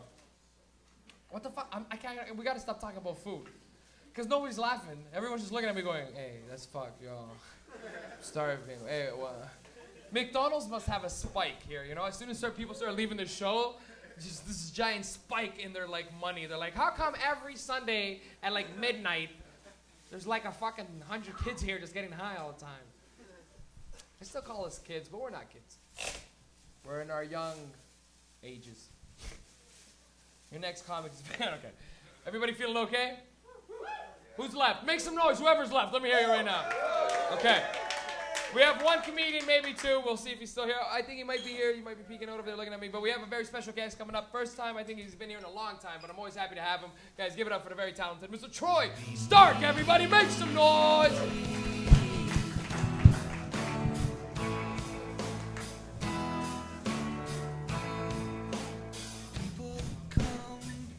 Mike Rita, guys. Every week he does this. Holy shit. You guys stuck it out, eh? You made it. You still got some energy? Yeah, okay, a little bit, not a ton, but okay. I think we need more cops, right? Guys? You with me? I think we need more cops. Yeah. I know, but like, listen, I was in Walmart yesterday buying an air mattress, because that's how I live. And I don't know why, but I was just like, I was bored as fucking Walmart, and so obviously I lit up a smoke. And like, I didn't realize I was even doing anything wrong. And neither did anyone else, because no one said anything to me. The only point that I realized I was doing something fucked up is like, I was like, where do I butt out? Well, not in a fucking Walmart, that's for sure. Fuck. So I don't know, but no one said anything to me, right? I think we need more cops. No, I'm just fucking with you guys. Fuck the police, right? Fuck the police. You got one of those in you? Fuck the police. You're really pro. You're pro police. You guys aren't gonna give me a fuck the police? You can do it. Okay, 1, 2, 3. Right, yeah, fuck the police. I was on tour a little bit ago, and we got pulled over by the cops. Right, like fuck the police, right? Like fuck the police. This is gonna go on for a bit. You guys gotta get on board. And so, yeah, we got pulled over by the fucking cops, and they were like, you were speeding, man. And we were like, I don't know, we were Canadian. We were going by like the kilometers. Like, it's not the same. They're like, no, that's twice the speed. So we're like, oh, shit. He's like, where are you going anyway? Because this road leads to nowhere. And we were like, well, we're going to this show down in Maine. And he's like, oh, you took the wrong highway. You're like 3 hours. You're fucked. You gotta go back. You gotta take this exit. You gotta go. We would have never gotten to the show on time if that guy didn't pull us over and give us the good word, you know? Fuck the police. Fuck the police. Yeah, fuck the police. Like when I was biking in Vegas one time, you know, Vegas is a desert, right? And so I was biking in the desert, and then I got a flat tire, and then it would have been like a 2-hour walk home. But then a cop was like, hey, do you want to ride home? Like, I'll just throw your bike in my trunk. And then I got to ride shotgun. And in a police car, there's an actual shotgun when you ride shotgun, right? It was fucking wicked. I might have died that day walking through the desert with those fucking scorpions and armadillos and shit. Fuck the police, right? Fuck them. Fuck the police. Like, you know, like Rodney King or whatever, right? Like, fuck the police. Like, you know, I just think that like a lot of violent crimes are prevented with just by a guy with a badge being there. You know what I mean? Like, without them, our society would probably crumble and like it would all be chaos, right? But like, fuck the police. Yeah, like literally have sex with the police. We need to have more of them. We need to make more police officers so that we can all be safer, right? Like, fuck the police. The 4 of you that are into this are my favorite. You're great. Okay, a real joke now. Can you believe that I only found out like a month ago that I'm a hipster? I just thought I was like a cool dude. Apparently not. Apparently I'm a goddamn hipster. And like it makes sense though, because like I always thought it was just hard for like a fat dude to buy like clothes. But that's not true. It's just hard for a fat hipster, right? Because there's no such thing as fat skinny jeans. That's just jeans, guys. You mean you can actually buy, like, there's men's jeans? You don't have to buy jeans in the women's section at H&M? That's awesome. I don't know. It makes sense. Like, I used to own a pair of glasses that didn't need prescription lenses, right? And then they got eaten by a wiener dog owned by a man. And I didn't know I was a hipster. I started smoking cigarettes so I could stand outside and show people my leather jacket, and I didn't know, you know? It's fucking stupid. The only gifts I ever get are fucking Iron Man t-shirts and like City and Color vinyl. You know, like, I didn't know I was a fucking hipster. I found out in a really fucked up way too, right? Because I was like walking down the street and like, you know when you see like a group of hipsters and you're like, should I cross? Like, I don't want to have to... So I saw like, and they were standing outside of like a fucking Mumford & Sons concert or whatever, but I had to go that direction and I was like, fuck it, I'll just walk through. And then I went to like walk through and one of them was smoking a joint. And then he went to like hide it because he was like, I don't know who this guy is, right? Like when people... And then his asshole friend takes it from him. He's like, this hipster doesn't give a shit, and made a point of smoking the joint in my face. And I was like, yeah, it kind of hurt because I was like, yeah, I really don't give a shit. I'm going to this Mumford & Sons concert and I would love to be ripped. Like, can I get in on this? So we became friends. We saw that concert together. It was great. But now I'm a hipster. I don't know what to fucking do about it, right? Because I can't get rid of my tattoos. I'm not gonna fucking get rid of my mustache. People know me by that now, right? And like, fuck, I'm not gonna stop listening to City and Color. There's no fucking chance. They're great, you know? So I just gotta live with it now. Really fucks you up though. Like, I don't know. Like, is Mill Street Organic actually any good, or does it just go great with an artisanal sandwich, you know?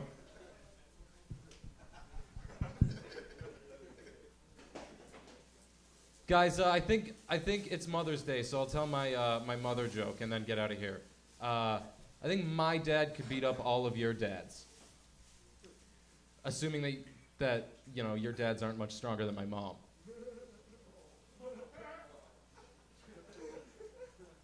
I'm Troy Stark, guys. Thanks for listening.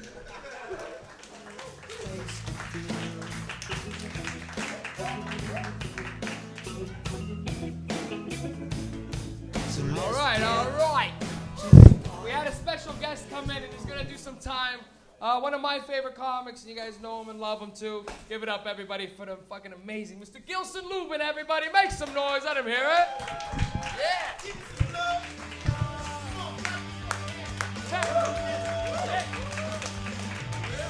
Clap your fucking hands, sir. You actually did it. I was just joking. You didn't have to clap your hands. I can't fight. You should have just punched me. Not clapping my hands, comedian. Oh, all right. That's cool. Don't clap. This is a nice room. Nice to be here. How about a hand for the other comics as well, man? Like a lot of funny cats on board. Go Leafs. Go Leafs, go. Who got a Kadri sweater on? Who got a Kadri sweater? Nobody, not yet, hasn't caught on. I'm waiting for that shit to catch on with Caribbean people. Kadri! That name just looks like it'll work, huh, for Caribbean people. Kadri scored the goal. The one brown guy taking over hockey. He's from our area, and surprisingly enough, from fucking Brampton. Who would have thought? Nice. I love it. You guys looking at me like that shit was racist. Fuck you guys. I don't need this shit. Fuck you. Fuck that guy. I don't even want to be funny. I just want you guys to laugh on 3. That's what level of thug I am. I don't give a fuck. 1, 2, 3, you fucking laugh. Look at that shit. I'm a fucking idiot, guys. Let's face it, I'm a fucking idiot. I can't fight. I wish I could fight. I wish I could fight, man. I just found out I couldn't fight. That shit's the worst. You ever think you could fight? Then you're like, oh shit, I guess that means I can't fight. I didn't think it was gonna hit me back. That's a surprise. That's some bullshit. I don't know what level of thugs, like, I'm not a thug. I try to act like I'm a thug, but like, I can't fight. I am not fucking fighting. I don't give a fuck. Yo, attack anybody with me. You win. If you're waiting on backup, they do not need to count on me. I'm not even looking. I'm just closing my eyes like I'm not even part of the team. I'm the worst guy to roll with in your crew. I will bail on every fucking body. Just a shitty fucking guy. Can't even count on me for backup. Close your eyes, I'm trying to sleep with your girl.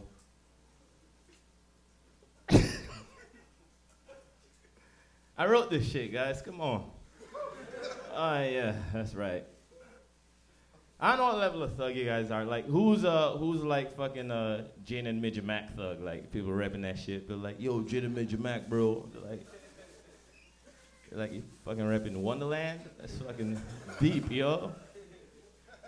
Bumper cars and drop zone crew all over the place. There's probably some Jane and Finch. That's you know that's at least kind of thug. Not to give it a bad name, there's a lot of good shit in Jane and Finch, but Jane and Finch, you know when you gotta lie to a cab driver about where the fuck to drop you off? You're like, yeah, just at the corner of Finch and Jane. He's like, that sounds familiar. That sounds real fucking familiar. There's this southeast corner. Gotta lie to them and shit. Who's like other level? Some people have had it rough. There's people in this room. I like being here. I was just like a week ago. I was in Saskatoon and fucking Alberta, guys. Nothing's wrong with it. I'm not making fun of that place.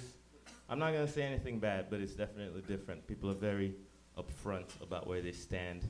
It's not even racist, just stereotypes. Like this guy picked me up, and he didn't like hip hop, but like he could have just told me, you know, when the time's right. But he's just like, hey, Gilson, nice to meet you, man. I'm parked at Terminal 3. Fuck hip hop. I'm like, what the fuck? Did this guy just cuss out? Not like that blatantly, but we were going to the truck, and it's like, this big dude, like 6'8", you know, and so I'm not gonna fight back, yo, fuck hip hop for 2 hours. I was like, yeah, man, fuck hip hop. It's like, you know, you can play your music, I just don't like hip hop. Well, I was like, would you say with that voice and size? Yes, that's a good idea, sir. But the thing is, he kept bringing it up is like, fuck hip-hop. Like, if you're gonna ask somebody later on the trip, like, what's good about hip-hop? You tell me that. Like, what's good about hip-hop? If you're gonna ask me that after you've told me how much you hate it, like, don't be shocked if I point at your forehead and fucking laugh uncontrollably. I could not even stop. I was just like, I'm not gonna fucking answer you. That's wasting my breath. I like hip-hop, but like, not Like, I like hip hop, but some of it, man, like, it's tough. Like, you ever, like, think you're trying to support hip hop and you don't know, like, sometimes you're not gonna learn something, you know, sometimes you just gotta goof off. Like, you know, like, this dude's talking about, like, fucking holding his asparagus. And I'm like, why do I have the feeling there's no asparagus around this motherfucker? Like, that's just a metaphor for holding his dick. You try to support some song and the guy's like fucking degrading you and shit. He's like, yeah, you fucking hoes. I'm like, who the fuck he calling a hoe? Not me. I'm not a hoe. That shit was way better than you guys. No, actually, that shit was garbage. That shit was garbage. You guys are coughing up. You guys have no weed control. I was coughing up too, but whatever. Look at you fucking pimp bastard. Sit down. Punk ass. Motherfucker. You fucking fuck. No. Don't, anytime you're ready, just fucking drop kick me. I'll be like, you're right. I shouldn't have fucked with you.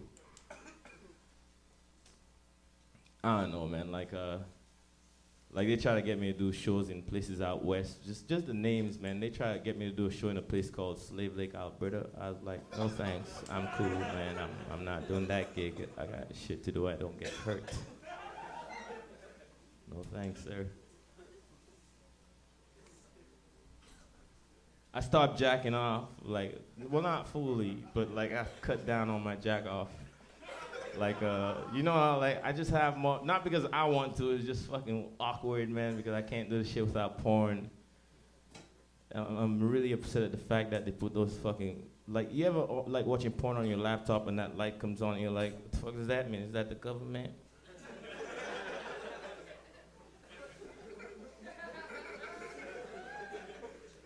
Like, you don't stop, you know what I mean? Like, you put a piece of paper over the camera and you finish off, you're like, what the fuck was that? Nothing worse than interrupted sex, you know? You're just like trying to hide, like even if it's like one of your pets, like, you ever like have pets in the room, like women have a fucking cat, the cat's fucking grossed out by the whole situation, like, I don't want to see this. Not like if you have a dog. Dogs look like they want to get in on it, like, yo, I'm next, right? Yo, anything fucks, like, the idea of ghost crossed my mind the other day while I was jacking off. I was like, that shit even fucking real? Like, that shit could be here right now. I could be jerking off on a ghost foot.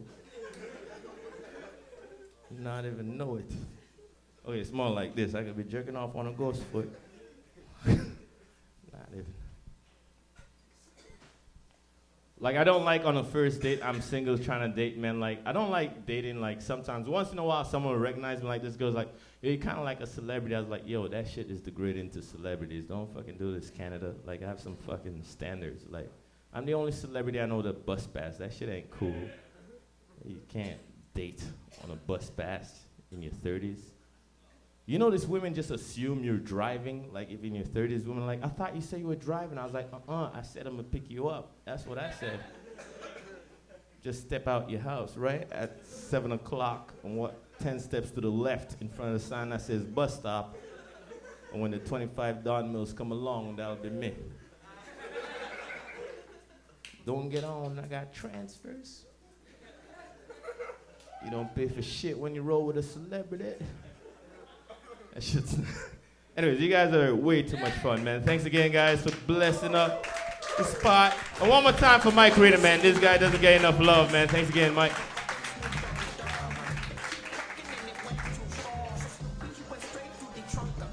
Oh, fuck. Gilson Lubin, everybody. Make some noise.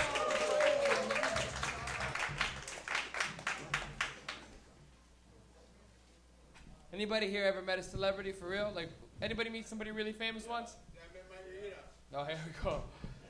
I'm gonna start crying. Shut the fuck up. How famous? How famous? Fuck, real famous. Like 5-star like celebrity. Like, I don't know, like an A. That's pretty gang. See, that's sick. Imagine meeting Snoop Dogg. All of us in here would be like, oh fuck. Mr. Snoop? Can I call you Mr. Snoop?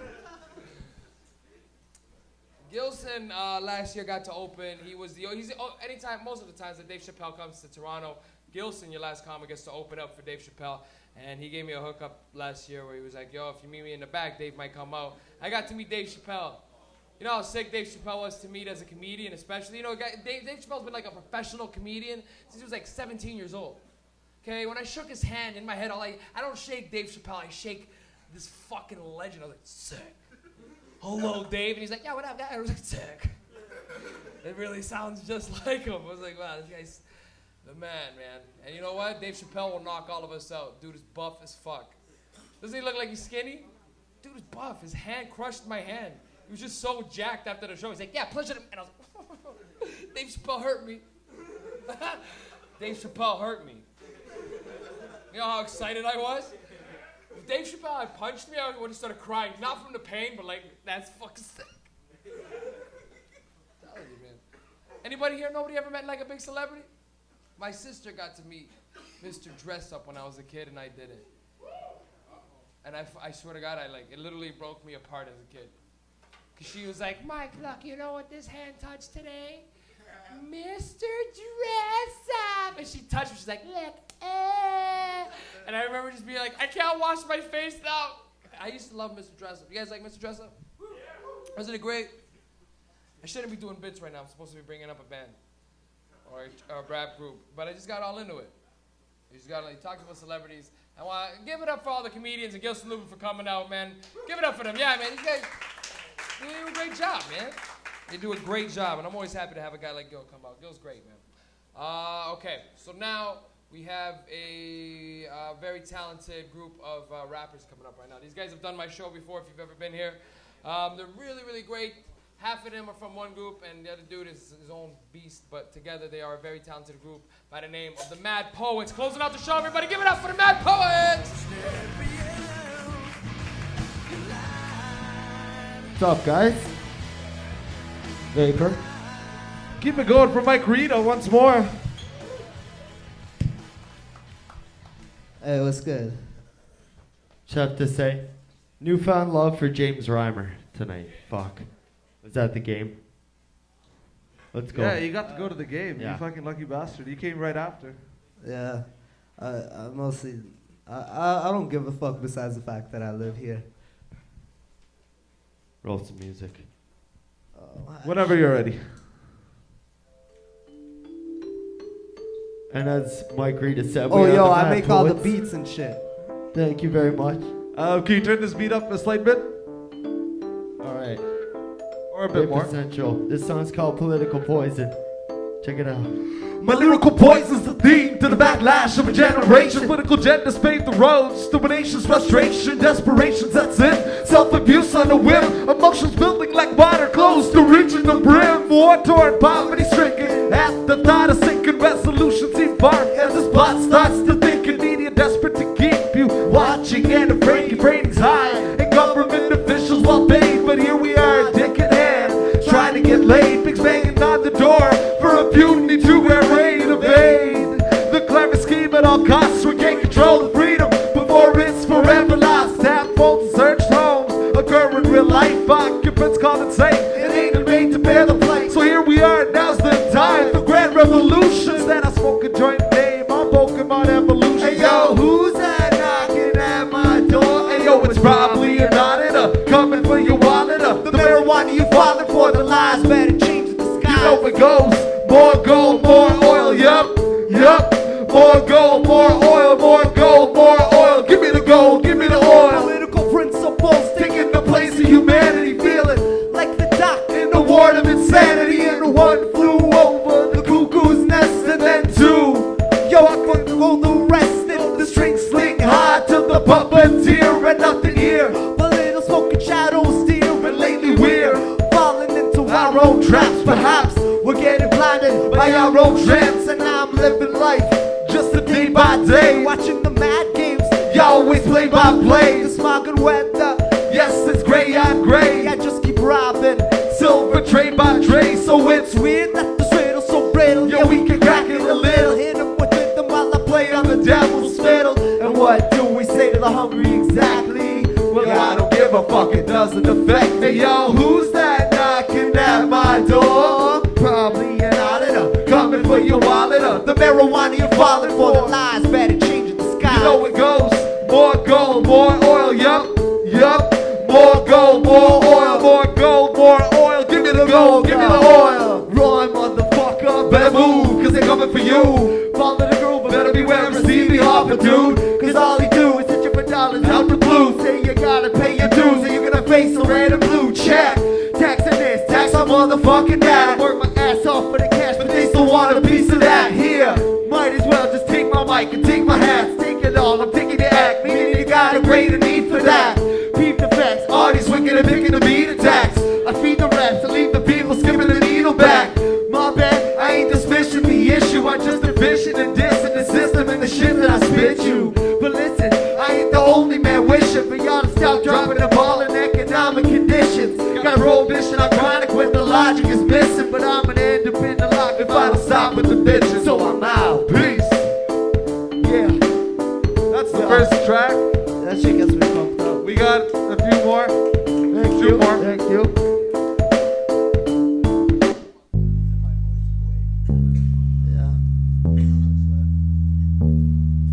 And they asking me if I was stepping inside your motherfucker. Yes, I always go along for the ride, and I take it in stride, and I look at it like, well, it's a shitty deal, but I got my group beside me. Hey, yo, why we stick our nose in something grimy, la-di-da? I don't care about the days behind me, yo. Find me, align me, shake me by the spine, G. if I was stumbling along and looking blindly. The 90s, a child of these days, got carried away, and lately I've let the stream take me on its way. Travel by currents in the current situation. Surely we running late as the train leaves the station. But I got a lot of marijuana. If you wanna roll the ganja, start a circle talking about the girls I wanna take home. They say nah, it doesn't matter to me. There's plenty around, and I got plenty of trees and melodies, no enemies telling me that selling weed makes more money than selling the rap CD. Yeah, and the truth is it does, but I excuse it. Most cats got asking so they can read the music. Yeah, they asking me if I was stepping inside your motherfucker. Yes, I always go along for the ride, and I take it in stride,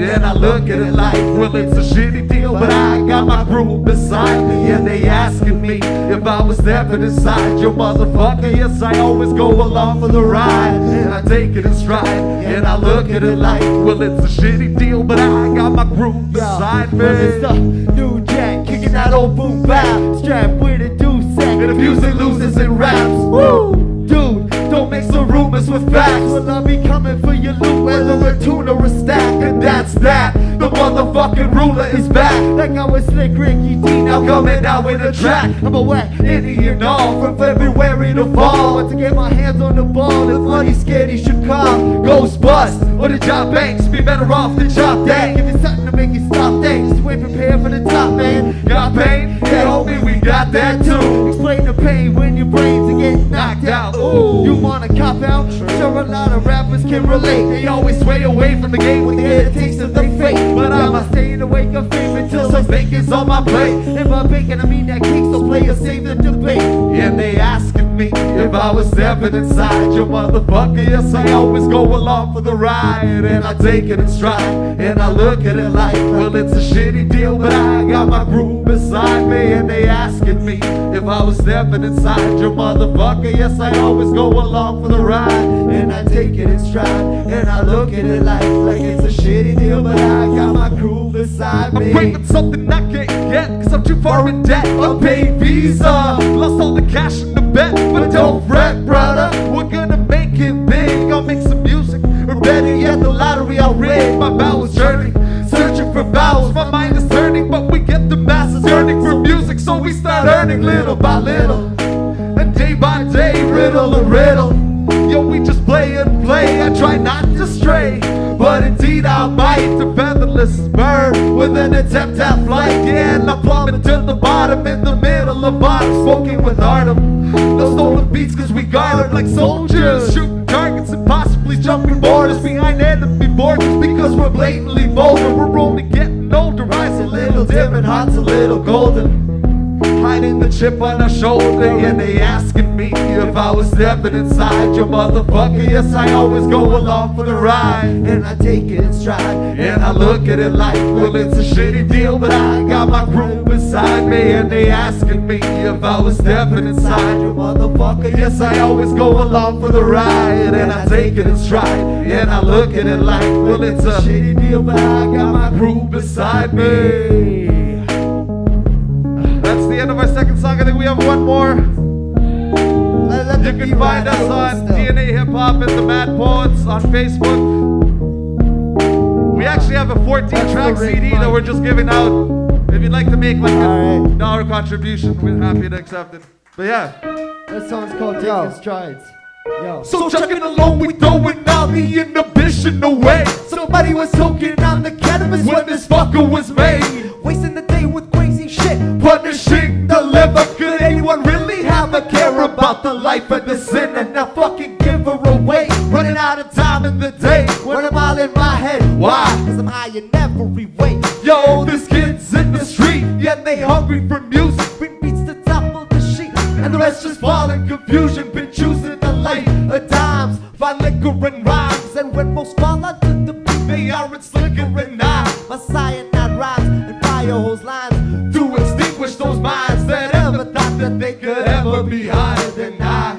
So sayonara, get the marijuana, burn it up. Yeah, and if you're coming with the goods, I wanna turn it up. Yeah, with the money, honey, never really had enough. But at the end of the day, we always have something. Yo, brother, gotta get down with the TMP. My friend, you best believe this sound will set you free. Yo, brother, gotta get down with a little bit of TMP. My friend, you best believe we burn to the highest degree.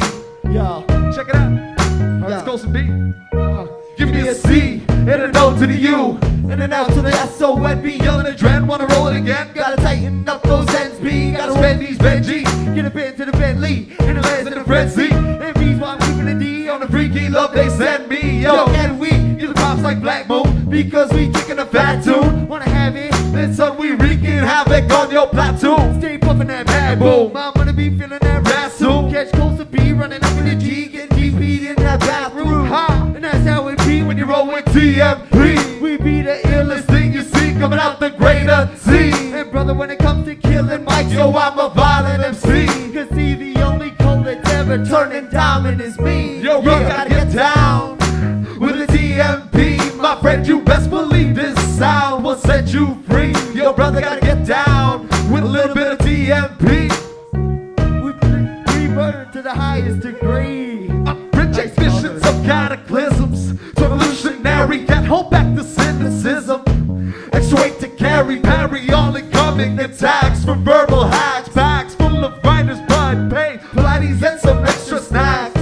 Oh, I kinda like the attention. I must mention I'm one for good times to do away with all the tension. I approve the uprising, so much so they're tantalizing. But I'm advising you to give your distance in an instance, persistence. To no avail, futile is your resistance. Was the night of the murder, I was just a crazy chronic herder, knocking the door, fire out on the converter. What happened next was tragic, fields of fire up in flames. Dumped him in the quarry and went back home to play some video games, defeating lames. One congregation at a time, some mutilation if the shoe fits. Yo, I commit the crime, it's the time to rhyme. Sour like lime, crush the spine to rebuild what's mine. It all starts off one dead brick at a time. Yo, brother, gotta get down with a TMP. My friend, you best believe this sound will set you free. Yo, brother, gotta get down with a little bit of TMP. My friend, you best believe we burn to the highest degree. Thank you very much, Vapor Lounge. Have a good night. Yo, as we said, we got fucking CDs, yo, so fucking. If Go and get them. Reach, yo. Just grab them. It's donation or it's free, yo, fuck. Or if you don't want to make a donation, you can just grab one, too. Just grab. Leafs and 7. Yeah. We don't want to deny anyone anything.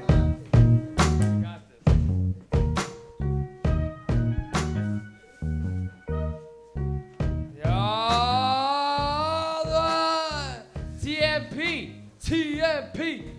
Guys, that was the Mad Poets. Give it up for them one more time, everybody. I like these cats. Artem, you make them beats?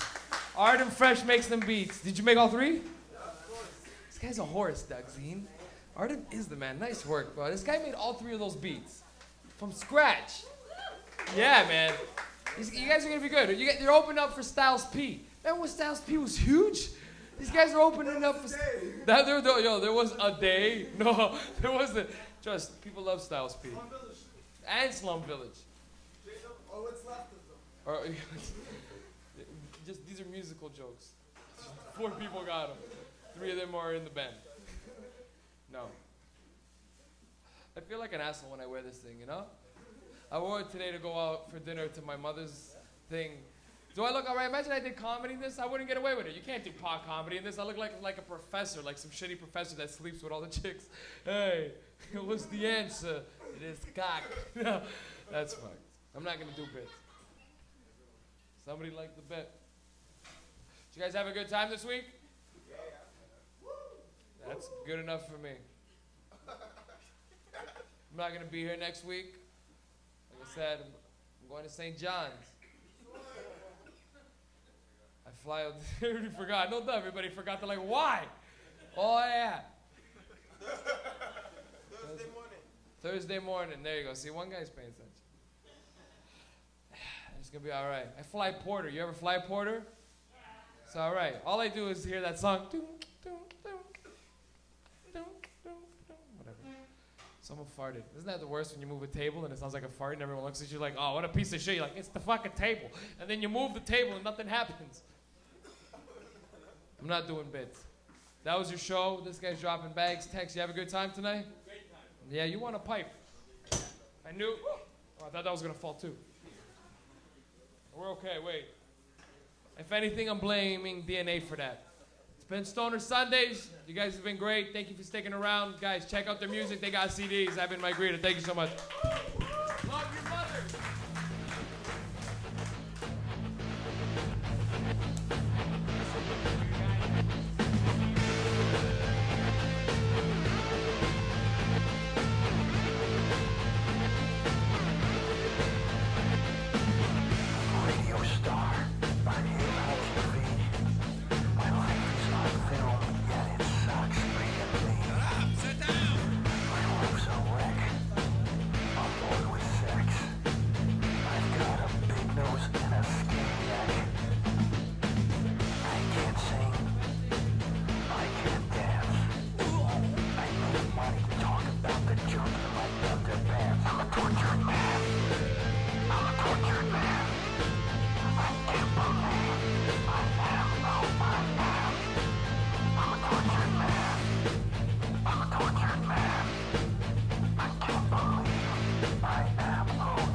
stupid, you moron.